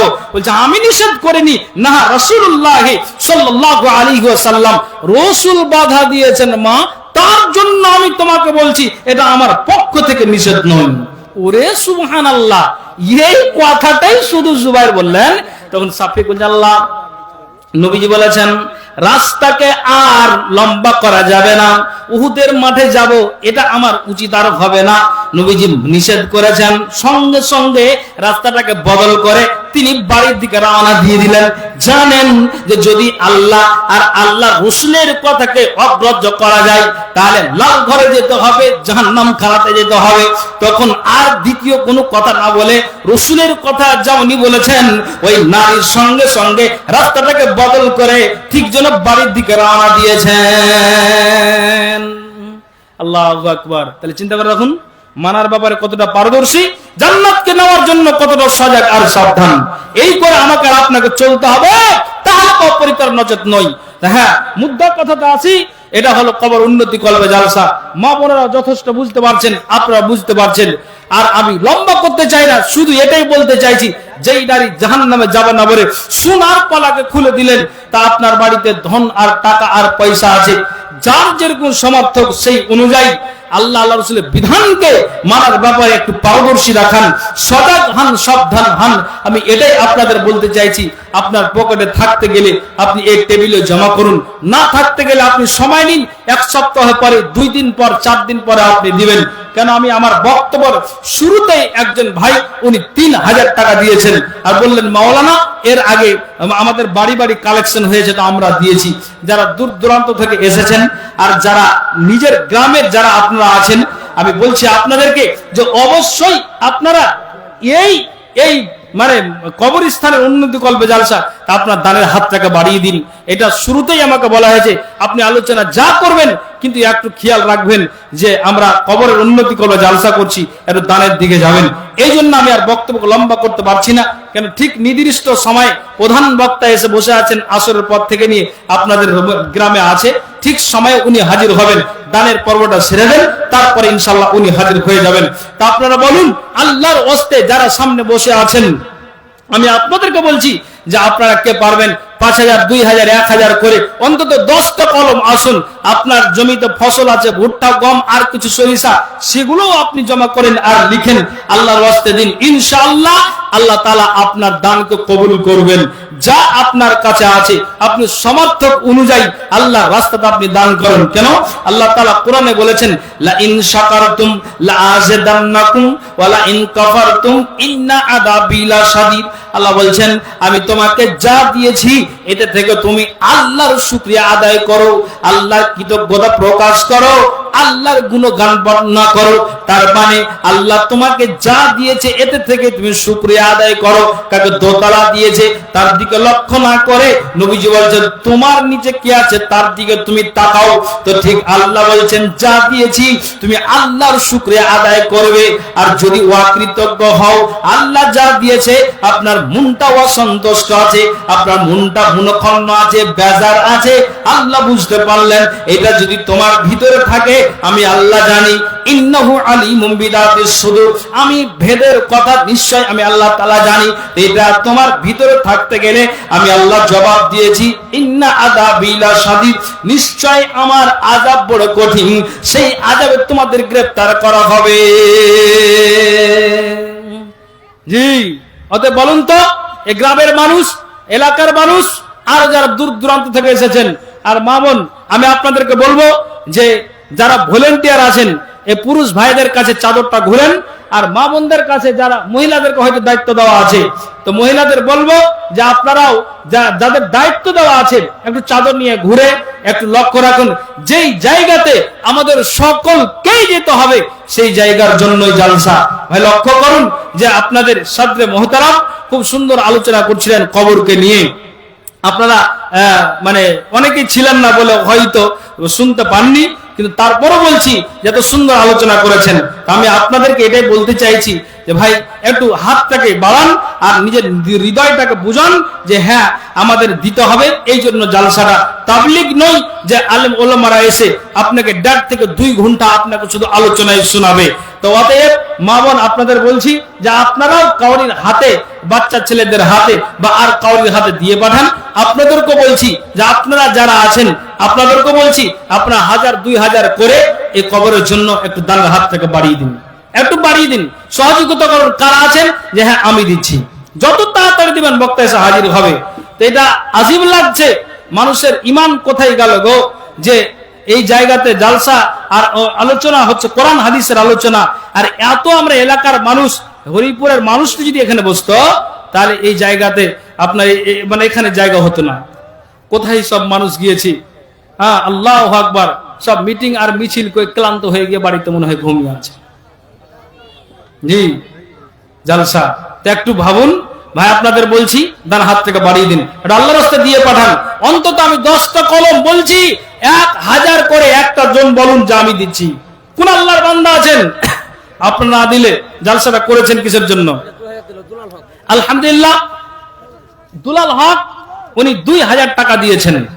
আল্লাহ এই দানকে তুমি সাথে গ্রহণ করো, বলছিলেন নাকি? আচ্ছা 2000 টাকা দিয়েছেন। আর এত এত বড় আপনারা বক্তা ডেকেছেন, লোকের সমাগম কেন এরকম আমি বুঝতেই পারছি না। আর হরিপুরের লোক তো জালসা শুনতে খুবই ভালো, জি এটা তো রেকর্ড আছে যে খুব জালসা শুনে, হ্যাঁ লোক সংখ্যা বেশি হয়। মাদ্রাসার জালসা আমরা জানি না, না দেখিনি, না শুনিনি, বলেন তো। তো আপনারা খুব বড় বক্তা ডেকেছেন, তারপরও এরকম নাজেহাল কেন জালসার অবস্থা বুঝতেই পারি না। আল্লাহ তুমি হেদায়েত করো। তো যাকগে একজন 2000 টাকা দিয়েছেন, আসুন আমি 2000 করে চেয়েছি, আসুন আর 9টা কলম একটু মেহেরবানি করে দিয়ে যান। এটাও কমিটির কাছ থেকে আমি জেনেছি যে আগে কিন্তু কিছু চাঁদা হয়েছে। মানুষ যদি দেখতো কারো কবরের আযাব, নিজে তখন মিলাইতো তার জীবনের হিসাব। মানুষ যদি দেখতো কারো কবরের আযাব, নিজে তখন মিলাইতো তার জীবনের হিসাব। কেউ খারাপ পথে যেত না, হারাম কামাই খেত না, ইবাদতে মাথা ঠুকে আল্লাহর ভয়ে কাঁদতো নিরন্তর। মরার পরে বুঝবে মানুষ কবর কত ভয়ঙ্কর, মরার পরে বুঝবে মানুষ কবর কত ভয়ঙ্কর। কল্পনাতে দেখতো যদি শেষ বিচারের দিন, কাউরির কাছে হইতো না কেউ এক বিন্দু ঋণ।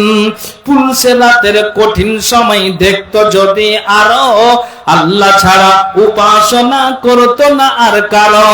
কেউ খারাপ পথে যেত না, হারাম কামাই খেত না, ইবাদতে মাথা ঠুকে আল্লাহর ভয়ে কাঁদতো নিরন্তর। মরার পরে বুঝবে মানুষ কবর কত ভয়ঙ্কর, মরার পরে বুঝবে মানুষ কবর কত ভয়ঙ্কর। জাহান্নামের আগুন যদি কাউকে ছুঁয়ে দিত, তওবা পড়তে পড়তে মানুষ বেহুশ হয়ে যেত। জান্নাতের এই সুখ শান্তি একটু দেখা পেলে নেকি জমা করত তারা পাপের কথা ভুলে। কেউ খারাপ পথে যেত না, হারাম কামাই খেত না, ইবাদতে মাথা ঠুকে আল্লাহর ভয়ে কাঁদতো নিরন্তর। মরার পরে বুঝবে মানুষ কবর কত ভয়ঙ্কর, মরার পরে বুঝবে মানুষ কবর কত ভয়ঙ্কর। মানুষ যদি দেখতো কারো কবরের আযাব, নিজে তখন মিলাইতো তার জীবনের হিসাব। কেউ খারাপ পথে যেত না, হারাম কামাই খেত না, ইবাদতে মাথা ঠুকে আল্লাহর ভয়ে কাঁদতো নিরন্তর। মরার পরে বুঝবে মানুষ কবর কত ভয়ঙ্কর, মরার পরে বুঝবে মানুষ কবর কত ভয়ঙ্কর। আসুন আল্লাহ রাস্তায় আসুন তাড়াতাড়ি করে। জি, আপনারা যদি কালেকশন না দেন তো আমি ফের আবার ওই যে বিষয় ধরেছি আমি শেষ করতে পারিনি, ধরে নেবো আমি বিষয়। আপনি চেষ্টা করেন মনটাকে নরমান। হ্যাঁ বলেন। আরেকজন আজিজুর রহমান, আলহামদুলিল্লাহ আজিজুর রহমান, আল্লাহ উনি 500 টাকা আল্লাহ দান দিয়েছেন। এই দানকে আল্লাহ তুমি সাদরে গ্রহণ করো। যা যা দান দিয়েছে মনের বাসনা উদ্দেশ্যকে আল্লাহ তুমি পূরণ করো। হে আল্লাহ, জানি না কি উদ্দেশ্যে দিয়েছে আল্লাহ, তুমি মনের বাসনাকে আল্লাহ তুমি পূরণ করো। 500 টাকা নয় আল্লাহ, 5 লক্ষ বলে আল্লাহ তুমি কবুল করো। আল্লাহ তুমি ঈমান খালাতে বাঁচিয়ে রাখো, মরার সময় তুমি কালেমার তৌফিক দিও। আমিন সুম্মা আমিন বিরহমাতিকা ইয়া আরহামার রাহিমিন। জি, আসুন তাড়াতাড়ি করে আসুন। একটু যারা আছেন 500, 1000, 2000 করে করে যদি আপনার জমিতে ফসল থেকে ভুট্টা, সেগুলো আপনি লিখান, ওগুলো বেচে তো টাকা হবে। যার যেটা আছে আপনি সেইভাবে আল্লাহর রাস্তায় আপনি দিয়ে যান, ইনশাআল্লাহ আপনার দানকে আল্লাহ তাআলা কবুল করবেন। জিয়াউল হক, আলহামদুলিল্লাহ, মাশাআল্লাহ, জিয়াউল নামে আল্লাহ 2000 টাকা দান দিয়েছেন। আল্লাহ এই দানকে আল্লাহ তুমি সাদরে গ্রহণ করো। যা যা দান দিয়েছে মনের বাসনা উদ্দেশ্যকে আল্লাহ তুমি পূরণ করো। আমিন সুম্মা আমিন বিরহমাতিকা ইয়া আরহামার রাহিমিন। আসুন, কোন সাধনে পাইব তোমায় দয়াল নবীজি, কোন সাধনে পাইব তোমায়, কোন সাধনে পাইব তোমায় দয়াল নবীজি, কোন সাধনে পাইব তোমায়।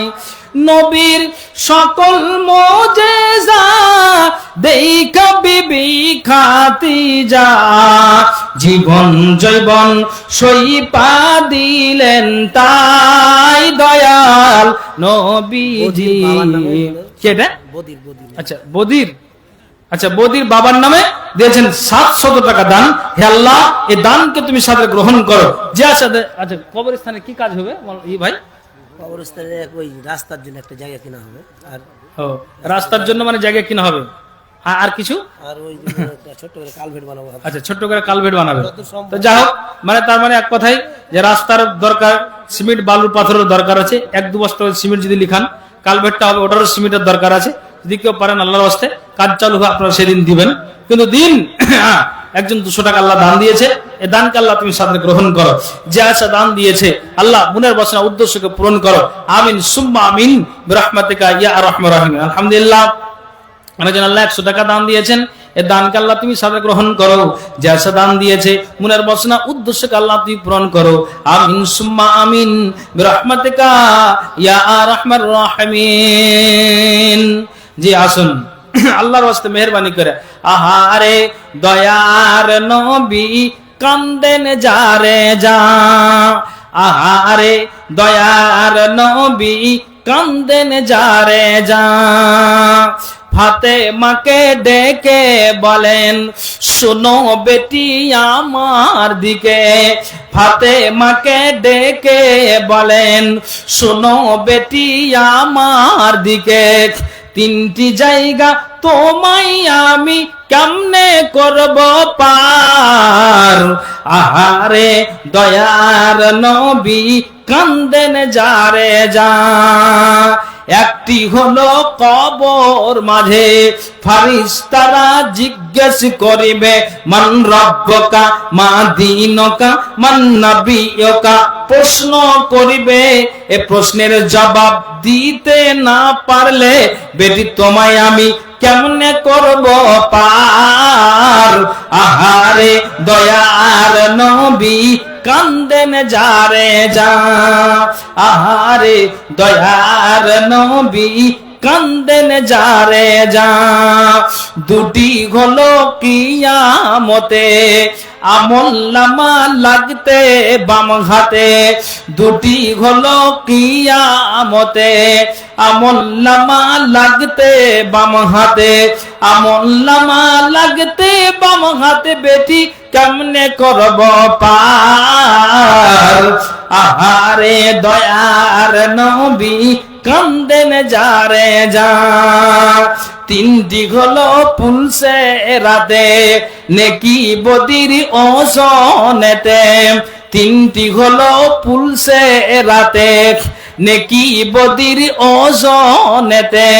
একটি নেকি কমে গেলে বেটি কেমনে করব পার। আহারে দয়ার নবী কান্দেন যারে যা। সুবহানাল্লাহ। যেই কবরের জন্য জালসা, সেই কবরকে কেন্দ্র করে রাসূল ফাতেমাকে বলছেন, ভাইজান অতএব আমাদের সেই জায়গাতে যেতে হবে। ভাই যদি আমরা ঈমান হারা হয়ে, আমরা নেকি হারা হয়ে কবরে যাই, তাহলে আমাদের কোনো রিহাই নাই। অতএব মেহেরবানি করে আল্লাহর ওয়াস্তে এই কবরের জন্য একটু হাতটাকে বাড়িয়ে দিন। আপনারা তো মাওলানার কাছ থেকে কবরের ব্যাপারে আলোচনা শুনলেন, যে হ্যাঁ কবর এই কবর ওই, আপনারা শুনলেন।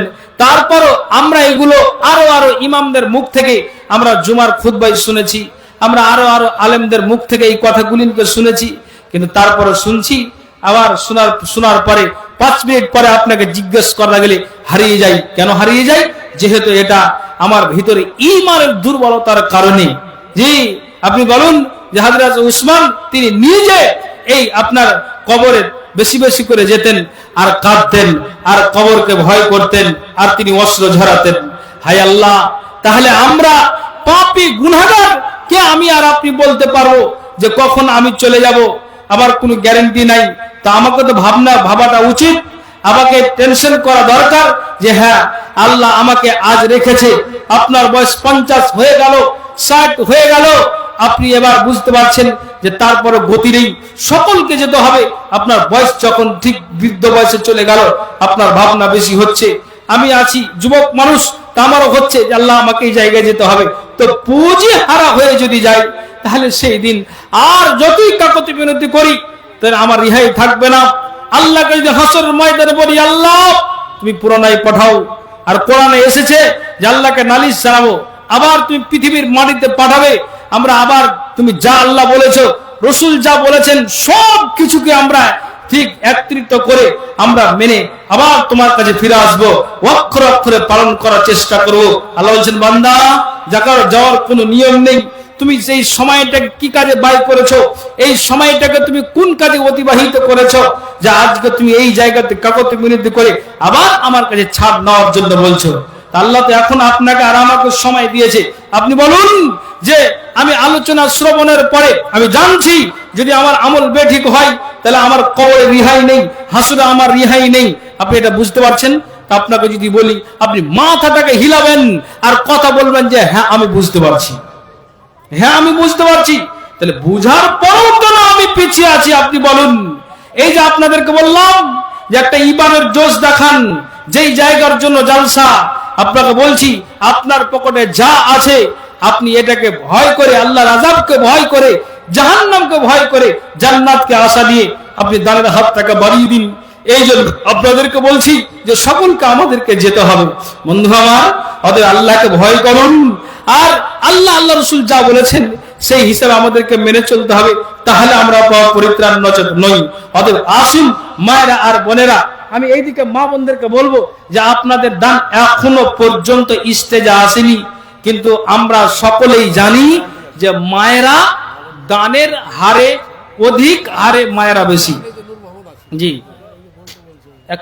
আচ্ছা টেনশন করিয়েন না, কালেকশনের জন্য বলছি। এই নূর মোহাম্মদ খাদির সাহেব উনি এক্ষুনি চলে আসছেন, এক্ষুনি চলে আসছেন। আসতে যতটা দেরি তারপরেই উনি আসলে আমি স্টেজ ছেড়ে দেব, ওনার মুখ থেকে আপনার মূল্যবান কথা শুনবেন। ভাইজান আমি দানের জন্য আমার লাইনটা কেটে দিয়েছি, তো বুঝতে পারলাম যে আপনাদের অবস্থা কেন এরকম বুঝতে পারি না। তো ভাইজান শেষে একটা কথা বলি, আমি এই কথাটাকে অন্তত অনুরোধ রাখেন। আগে হয়তো আপনারা কালেকশন করেছেন, আমি মা বোনদের বলছি, আপনাদেরকে বলছি, কোরআনের পারাটা 30 আছে, 30টা পারা আছে। আমি আপনাদেরকে বলবো বীর মুজাহিদের মতো আপনারা একটা পারাতে 200 টাকা করে টাকা ধরেন, দিয়ে এই আপনার এই কবরের জন্য টেবিলে জমা করেন। আমি আপনাদেরকে বলছি 200 টাকা করে টাকা, 30 পারা আল্লাহর কোরআন আমি 30 জনকে দেখতে চাইছি, মেহেরবানি করে নিয়ে আসুন। যেহেতু আপনারা আগে চাঁদা করেছেন, কালেকশন করেছেন বলে এই জায়গাতে বসে আছেন, অতএব এই কথাটা একটু আমানত হিসাবে রাখেন, ঈমানের সহিত রাখেন। এটা আপনাদের জন্য আমার স্মরণ থাকবে, যেখানেই যাব আপনাদের জন্য আমি ইনশাআল্লাহ দোয়া রাখবো। অতএব আপনাদেরকে বলছি যে 200 টাকা করে টাকা আমার হাতে কোন আল্লাহর বান্দা সর্বপ্রথম দিবেন, আমি 30 জনকে চাইছি। মা বোন দিলেও আমি এখানে সামিল করব, আপনাদেরকেও সামিল করব। একটু বলেন কারা আছেন? সর্বপ্রথম কোন আল্লাহর বান্দা আসবেন, এটা অন্তত করেন। আমি 30টা জনকে দেখতে চাইছি।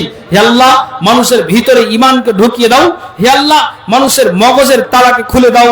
যে আল্লাহ যেই জায়গার জালসা, আল্লাহ তুমি ঈমানি জজবা, ঈমানি ভোল্টেজকে আল্লাহ তুমি বৃদ্ধি করো। অনেকে দিয়েছেন, তারপরও আমি এটা শেষে বলছি আলহামদুলিল্লাহ। একজন বাপজান উনি 200 টাকা দিয়েছেন। আর বলবো মা বোনদের কাছ থেকে কেউ আছেন কি আল্লাহর ওয়াস্তে? আপনারা বলুন। আলহামদুলিল্লাহ আমার ওস্তাদ উনি দিয়েছেন 200 টাকা, তাহলে আর 28 পারা বাকি আছে। একটু বলুন, একে একে মানে উঠে আসুন। আর আপনারা এই হাতে দিন, ইনশাআল্লাহ আপনাদের খাস করে দোয়া করা হবে। আসুন আল্লাহর ওয়াস্তে। আলহামদুলিল্লাহ। আর আল্লাহ গো 200 টাকা দান দিয়েছে, আল্লাহ 3 কলম হয়ে গেল, আল্লাহ দানকে তুমি সাথে গ্রহণ করো। আল্লাহ 4 কলম হলো, এখানে আল্লাহ 400 টাকা আছে, আল্লাহ তুমি এর দানকে তুমি সাথে গ্রহণ করো। আর একজন আল্লাহ 500 টাকা দিয়েছেন, 5 কলম হয়ে গেল আল্লাহ, আর 25 পারা বাকি আছে। মানুষের ভিতরে আল্লাহ তুমি ঈমানি জজবাকে, ঈমানকে আল্লাহ তুমি বৃদ্ধি করো। 6 কলম হলো আল্লাহ, হে আল্লাহ মানুষকে তুমি বুঝার তৌফিক দান করো। 7 কলম হলো আল্লাহ, 30 পারা বলেছি, 7 কলম হলো, এখনো 23 পারা বাকি আছে। আসুন অনেক মানুষ বসে আছেন, মা বোনেরা বসে আছেন, একটু আল্লাহর ওয়াস্তে মেহেরবানি করে দিয়ে যান। আসুন আসুন 7টা কলম হয়েছে, বেশি বলেনি, 200 টাকা করে টাকা বলেছি।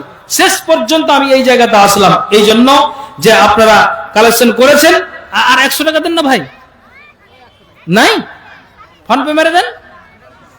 জি আর একজন 100 টাকা দিয়েছেন, আলহামদুলিল্লাহ এটাকেও শামিল করলাম। 8টা পারা হলো। একটু আসুন আল্লাহর ওয়াস্তে, তাতে দেন। উনি আসার আগে দেন, কেন উনি আসতে গেলে বসে থাকেন না, আসলেই স্টেজ ছাড়তে হবে। আলহামদুলিল্লাহ 9 কলম হলো, আল্লাহ এই দানকে তুমি সাদরে গ্রহণ করো। আলহামদুলিল্লাহ 10টা কলম হলো, আল্লাহ এই দানকে তুমি সাদরে গ্রহণ করো। যে আশা দান দিয়েছে আল্লাহ গো মনের বাসনা উদ্দেশ্য পূরণ করো। আমিন সুম্মা আমিন বিরহমাতিকা ইয়া আরহামার রাহিমিন। আল্লাহ আল্লাহ আলহামদুলিল্লাহ 11 পারা হলো। ইনশাআল্লাহ এটা আশা রাখছি 30টা পারা পূরণ হবে, আমার হাতে আছে। আর 11টা আপনি বলেন তাড়াতাড়ি দিন মেহেরবানি করে। জি 11 পারা হয়েছে, তাড়াতাড়ি করে নিয়ে আসুন। বসেন আপনাদের মধ্যে আল্লাহর বান্দা একজন বীর সৈনিক, বীর মুজাহিদ। জি বলুন আল্লাহর ওয়াস্তে। মা বোন আপনারা দিয়ে পাঠান, আপনাদের কালেকশন এখনো পর্যন্ত পাইনি। সুন্নাতি দানগুলো যে রাসূল এই দানকে পছন্দ করতেন, নাকের কানের হাতের পায়ের, যদি পারেন এটা আল্লাহর রাস্তায় মেহেরবানি করে দিয়ে যান। আসুন আপনাদেরকে বলছি, বেশি বলিনি, 200 টাকা বলেছি। আলহামদুলিল্লাহ 12 কলম হলো, আল্লাহ 13 কলম হলো। আল্লাহ এই দানকে তুমি সাথে গ্রহণ করো, যে আশা দান দিয়েছে আল্লাহ উদ্দেশ্যকে পূরণ করো। আমিন সুম্মা আমিন বিরহমাতিকা ইয়া আরহামার রাহিমিন। জি তুমি কোন বাগানের ফুল, তুমি কোন বাগানের ফুল গই আমার ইসলাম ধর্মের মূল, সকল নবীর হইতে শ্রেষ্ঠ আখেরি রাসূল, তুমি কোন বাগানের ফুল, তুমি কোন বাগানের ফুল গো আমার ইসলাম ধর্মের মূল সকল নবীর হইতে শ্রেষ্ঠ আখেরি রাসূল তুমি কোন বাগানের ফুল আরব দেশে জন্ম তোমার আব্দুল্লাহর ঘরে উঠিল পূর্ণিমারি চাঁদ অতি অন্ধকারে আরব দেশে জন্ম তোমার আব্দুল্লাহর ঘরে উঠিল পূর্ণিমারি চাঁদ অতি অন্ধকারে আলোকিত হইল মাতা মা আমিনার কুল তুমি কোন বাগানের ফুল তুমি কোন বাগানের ফুল গো আমার ইসলাম ধর্মের মূল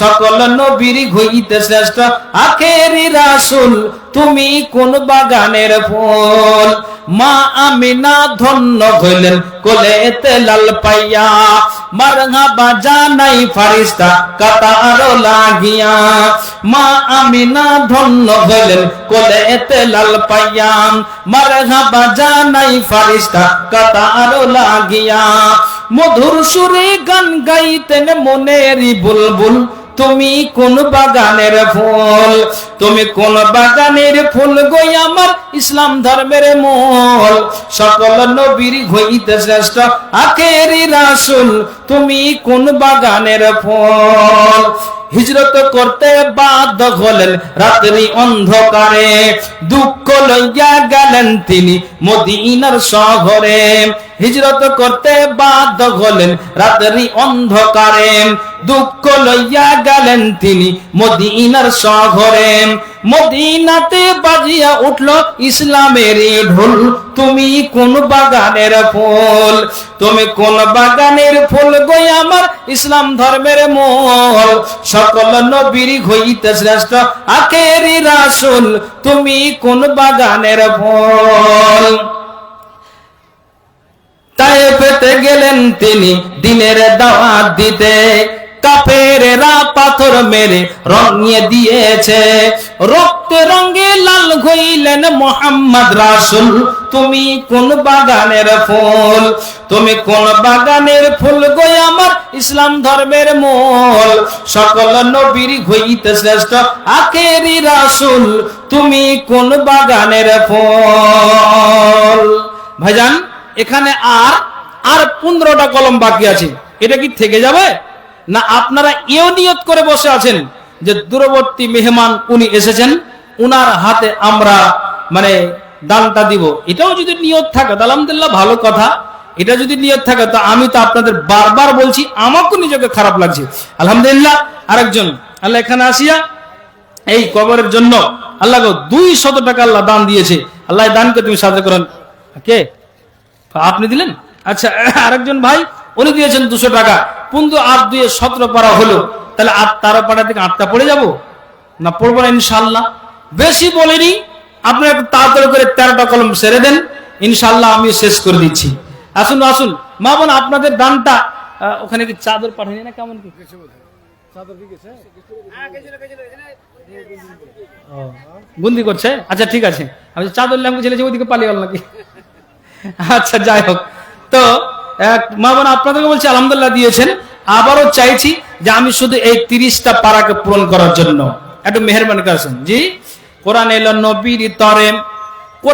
নবীর তরে খোদার সেরা দান মাথায় তুলে নাও গোতা ওগো মুসলমান কোরআন এলো নবীর তরে ও আচ্ছা আচ্ছা জি আমার ওস্তাদ উনি 100 টাকা দিয়েছেন আল্লাহ তুমি এই দানকে সাথে গ্রহণ করো সত্যি যদি এই অবস্থাটা আমি বুঝতে পারতাম কি বলছেন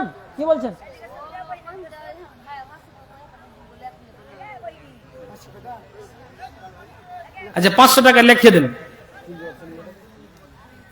500 টাকা ভাসুরকে কহে পাঠালছে ভাসুরের নামে লিখে দেখ 500 টাকা আচ্ছা আপনাদের অবস্থাটা যদি এরকম বুঝতে পারতাম যে আগে কালেকশন হয়েছে তাহলে ওই আমাকে ওয়াজি চালাতে হতো কে জানি যে এরকম হবে আলহামদুলিল্লাহ তো যাই হোক আরেকজন দিয়েছেন একজন বোন উনি দিয়েছেন 350 টাকা হে আল্লাহ এই দানকে তুমি সাদরে গ্রহণ করো যে আছে আল্লাহ দান দিয়েছে আল্লাহ মনের বাসনা উদ্দেশ্য আল্লাহ তুমি পূরণ করো আমিন সুম্মা আমিন বিরহমাতিকা ইয়া আর রাহমার রাহিমিন জি আমার এই মনের সেই কামনা সোনার মদিনা, হায় রে এই মনের সেই কামনা সোনার মদিনা।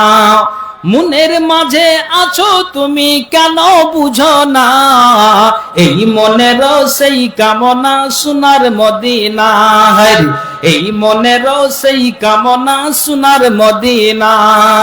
আমার এই মনের সেই কামনা সোনার মদিনা, হায় রে এই মনের সেই কামনা সোনার মদিনা।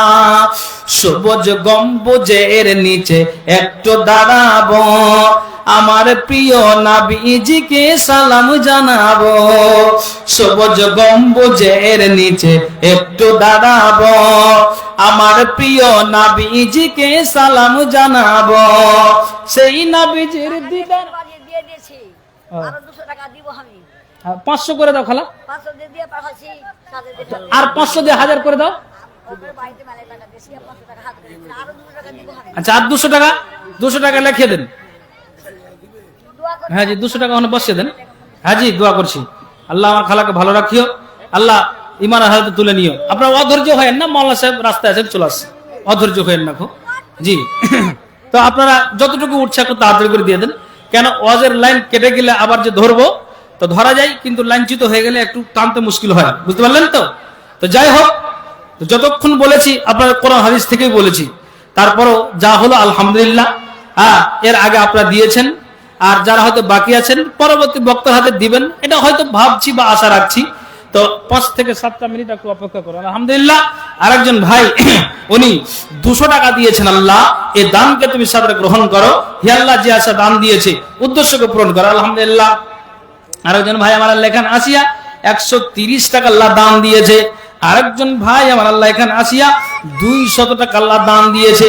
এই দানকে আল্লাহ তুমি সাদরে গ্রহণ করো, যে আশা দান দিয়েছে মনের বাসনা উদ্দেশ্যকে আল্লাহ তুমি পূরণ করো। আমিন সুম্মা আমিন বিরহমাতিকা ইয়া আরহামার রাহিমিন। আরেকজন ভাই আমার আল্লাহ 2 টাকা দান দিয়েছে, আল্লাহ তার ব্রেনকে ভালো রাখো। আল্লাহ যে আশা দান দিয়েছে আল্লাহ তুমি উদ্দেশ্যকে পূরণ করো। আমিন সুম্মা আমিন বিরহমাতিকা ইয়া আরহামার রাহিমিন। জি, তোমাকে ডাকি যদি একবার আল্লাহ, আমাকে কাছে টানো বারবার। 13,660। ও মহিলার প্যান্ডেল থেকে আলহামদুলিল্লাহ, মহিলার প্যান্ডেল থেকে 13,600 টাকা এই মাত্র এসেছে। যে চাদর ধরা হয়েছিল, তো চাদরের কালেকশন মহিলাদের 13,600 টাকা এসেছে। আল্লাহ সকল নারী মিলে আল্লাহ এই দানটা দিয়েছে, আল্লাহ তুমি কবুল করো। যে যা উদ্দেশ্য দিয়েছে আল্লাহ তুমি মনের বাসনাকে পূরণ করো। আল্লাহ ঠিক শেষ মুহূর্তে শেষ লগ্নে চলে এসেছি। আমার ভাই একজন 200 টাকা দিয়েছেন, আর একজন ভাই একজন ছোট্ট বোন উনি দিয়েছেন 100 টাকা। আল্লাহ এই দানকে তুমি সাথে গ্রহণ করো, যে আশা দান দিয়েছে আল্লাহ মনের বাসনা উদ্দেশ্যকে আল্লাহ তুমি পূরণ করো।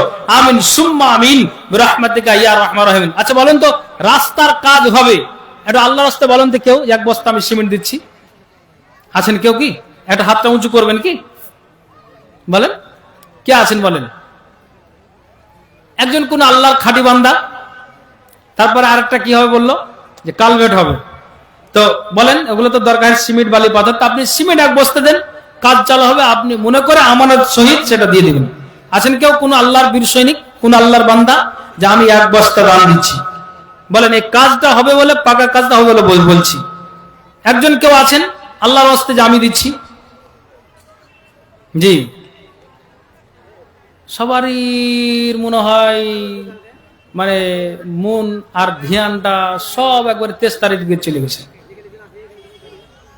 সব 23 তারিখের দিকে চলে গেছে। আল্লাহই জানে কেন এরকম হচ্ছে আজকে। তো বলুন একটা কলম কেউ যে আমি দিচ্ছি? জি আলহামদুলিল্লাহ। ওই যে নামটা যে কি আছে, তো একটু যদি কাউকে বলে পাঠাতেন, আপনি বয়স্ক মানুষ আসতে পারবেন না, তো ভালো হতো, নামটা লিখিয়ে দেন। আচ্ছা, আর কেউ আছেন? একজন হয়েছে আলহামদুলিল্লাহ। জিয়াউল হক 2 বস্তা সিমেন্ট দিয়েছেন। জি 2 বস্তা সিমেন্ট দিয়েছেন। ভাই দানটা দিন, দিনাজপুরের মাটিতে। এটা হাদিস করানোর কথা নেই, একটা গল্প কিন্তু বাস্তব। ও বেচারা মানে একটা নেতা মানুষ, তো 2 পকেটের টাকা নিয়েছে, কতটি আছে বলতে পারবো না, তো ও ফার্স্টে 20,000 টাকা দিচ্ছে, তো বলছে একটু দোয়া করে দিন। তো 20,000 টাকা দিয়েছে, কমিটি আমার উপরে এমন ভাবে চোখ লাল করেছে, আপনি 20,000 টাকা নিলেন কেন, আপনি আরো কিছু নেন, ওনাকে তো আল্লাহ দেওয়ার মতো 1 কোটি টাকা দিতে পারে, অসুবিধা নেই, মানে এরকম বলছে, এত আল্লাহ অর্থ দিয়েছে এবং নেতা মানুষ। বলছি যখন আপনার ব্যাপারে এরকম মানুষ জানে, তা আপনি আর 10,000 টাকা দিয়ে দেন। বলছে আপনি বলছেন আলেম মানুষ, আপনার কথাটা কি আর অস্বীকার করা যায়, জান দিয়ে দিলাম। 20 আর 10 30 হলো। তখন আবার বলছি যে আপনি এত নরম হৃদয়ের মানুষ যে আপনাকে বলা মাত্রই আবার কিন্তু আপনি 10,000 দিয়ে দিলেন, তা আর 10,000 টাকা দিয়ে দেন না। 10,000 দিয়ে দিল, 40,000 হলো। বলছি এত ভালো মানুষ আপনি, জি 50,000 করিয়ে দেন। এ কথাটা যখনই বলেছি যে লেন, তো আপনি যখন বলছেন আব্দুর রাশিদ সিমেন্টের রাস্তার দাম দিল, আলহামদুলিল্লাহ 50,000 দিয়ে দিল। আমি ওর দাম দেখে এত খুশি যে আমি দোয়া দিচ্ছি। তখন ওনাকে আমি বলছি যে আপনার দান দেখে সন্তুষ্ট হয়েছি বলে আপনি কি নামাজ রোজা করেন? তখন আমাকে পাল্টা জবাব দিচ্ছে যে এই 50,000 টাকা লওয়ার পরে ফের হাঁকে আপনি চাপ দিচ্ছেন। দেখেন জবাবটা কি আসলো। তো ভাইজান, যদি যাহা কিছু করি না কেন, সব ইবাদতের মূল হচ্ছে নামাজ। এটা যদি কেটে যায়, লাল কালি মারা থাকে, সব আমল বরবাদ হবে। এগুলো কথা আমরা জানি, কিন্তু আমরা যা করি তার সাথে সাথে আল্লাহর ইবাদত নামাজকে আমাদের সঠিক রাখতে হবে, এটা মাথায় রাখতে হবে। এই জন্য বললাম, একজন সিমেন্টের দাম দিয়েছে 400 টাকা, আল্লাহ তুমি দানকে কবুল করো। 4টা কলম হলো, একজন 1 আর একজন 2 বস্তা দিয়েছে, 4 বস্তা হলো।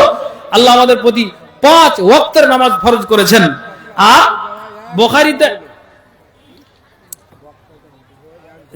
বুখারীতে রিওয়ায়াত আছে, আসকালাল মুনাফিকিনা ইশা ওয়াল ফজর। মুনাফিকের জন্য কিন্তু 2টা নামাজ ভারী, একটা হলো ইশা আর একটা হলো ফজর। এটা মুনাফিকের জন্য। মুমিন আজান শুনতে গেলেই উঠবে, কিন্তু মুনাফিক সূর্য উদিত হয়ে যাবে, এই পড়ছি, এই হচ্ছে, ওই হচ্ছে, এই করে করে সময় পার করে দিবে। তো 4 ওয়াক্ত যখন হয়েছে, আর একটা কলম বলেন কে আছেন, বলুন একটু, বলেন আল্লাহর রাস্তে বলুন, বলেন আল্লাহর রাস্তে বলুন। আর আপনারা হয়তো বিরক্ত হবেন, বক্তাকে আনতে যাওয়া মোটামুটি 30-35 মিনিট হয়ে গেছে। তো এখন ভাবছি যে মনে হয় আর 35 মিনিট পর চলে আসবে। জি এই 5 মিনিট আপনারা বিরক্ত হবেন তো, আর আমি তো আপনাদের কাছে চাইছি, আপনার যে ওয়াজ শোনাবো তার সময়ও নাই। জি তো যা হোক, একটু কষ্ট করেন, হয়তো কোনো অসুবিধা হয়েছে বা আর কিছু হয়েছে। হ্যাঁ, মানে আপনাদের কাছ থেকে আওয়াজ আসছে, তো একটু একটু করে আওয়াজ পাচ্ছি। কমিটিকে বলছে যে কি ব্যাপার, এতক্ষণ হয়ে গেল বক্তা আসে না, এটাও শুনতে পাচ্ছি। তো ভাই আসলে তো ছেড়ে দেবো, হয়তো কোনো প্রবলেম অসুবিধা আছে, ইনশাল্লাহ উনি আসছেন। তো উনার আসা পর্যন্ত যা টুকিটাকি পারেন। আমি 4 বস্তা পেয়েছি, 5 ওয়াক্তের নামাজ। আর একজন বলেন কে আছেন এতজনের ভিতরে যে আমি 1 বস্তা দিচ্ছি? মা বোন আপনাদের মধ্যে থেকে কেউ যদি পারেন যে আমি 1 বস্তা দিচ্ছি, আছেন কি কেউ? বলেন আল্লাহর রাস্তে বলুন। জি ভাই বলুন মেহেরবানি করা যে আমি দিচ্ছি। যখন আপনার রাস্তাটা হবে, সকলের দরকার আছে, আসুন একটু মেহেরবানি করে আসুন। আচ্ছা আসেন, বলেন আল্লাহর রাস্তে বলেন। তোমাকে ডাকি যদি একবার আল্লাহ, আমাকে কাছে টানো বারবার। তোমাকে ডাকি যদি একবার আল্লাহ, আমাকে কাছে টানো বারবার। দুনিয়ার বুকে আমি এক মুসাফির, বুনে যাই প্রতিদিন গুনাহের জাল। স্বপ্নেরা দল বেঁধে রাতে করে ভিড়, আসবে কি কাঙ্ক্ষিত সোনালি সকাল। হয়ে গেলে পেরেশান ওই আমার রহমান, হয়ে গেলে পেরেশান ওই আমার রহমান। জিকিরে হতে দিও একাকার আল্লাহ, আমাকে কাছে টানো বারবার। আল্লাহ আমাকে কাছে টানো বারবার। বিরহের ব্যথাগুলো বাড়ে প্রতিদিন, তুমি ছাড়া কে বলো করে দিবে দূর। তোমার দয়া প্রভু জানি সীমাহীন, কলবে দাও জেলে ইমানির নূর, বিরাগের ব্যথাগুলো বাড়ে প্রতিদিন, তুমি ছাড়া কে বলো করে দিবে দূর, তোমার দয়া প্রভু জানি সীমাহীন, কলবে দাও জেলে ইমানির নূর, বেলা শেষে কেউ নেই সান্ত্বনা তোমাতেই, বেলা শেষে কেউ নেই সান্ত্বনা তোমাতেই, তুমি ছাড়া নেই কেউ আমার আল্লাহ, আমাকে কাছে টানো বারবার, আল্লাহ আমাকে কাছে টানো বারবার, আল্লাহ আমাকে কাছে। কে কে? আজিজুল, উনি 2 বস্তা সিমেন্ট দিয়েছেন। আরেকজন ভাই উনি 1 বস্তা দিয়েছেন। ওটা মৌলানা সাহেব লিখে দেন। 2, আচ্ছা 2 বস্তা সিমেন্ট। আর তো বলেন না 6 বস্তা হলো। আর 4টা কলম বলেন। আসারে মুবাশশারের ভিতরে 10 জন, 6 জন হলো, আর 4 জন বলেন। রসুলের 2টা শ্বশুর আবু বকর উমর, জামাই হলো 2টা আলী এবং উসমান। তাহলে এই 4 জন বিশিষ্ট সাহাবীকে ছেড়ে দিয়েন না, বলুন তো। আর 4টা কলম হলে আসারে মুবাশশারের 10 কলম পূরণ হবে, সাহাবী পূরণ হবে, বলুন তো। 6টা আমি সিমেন্টের বস্তা পেয়েছি। মা বোনদের কাছ থেকে হলে 1 বস্তা বলুন, আপনাদেরকে বলছি। আছেন কেউ? আল্লাহর রাস্তে বলুন, কে আছেন বীর সৈনিক, বীর মুজাহিদ? দামি দিচ্ছি আল্লাহর ওয়াস্তে, মেহেরবানি করে বলুন। আর 4টা নিলে ইনশাআল্লাহ আর বলবো না, বলুন। যার 4 বস্তা, 6 বস্তা হয়ে গেছে, আর 4টা কলম চাইছি।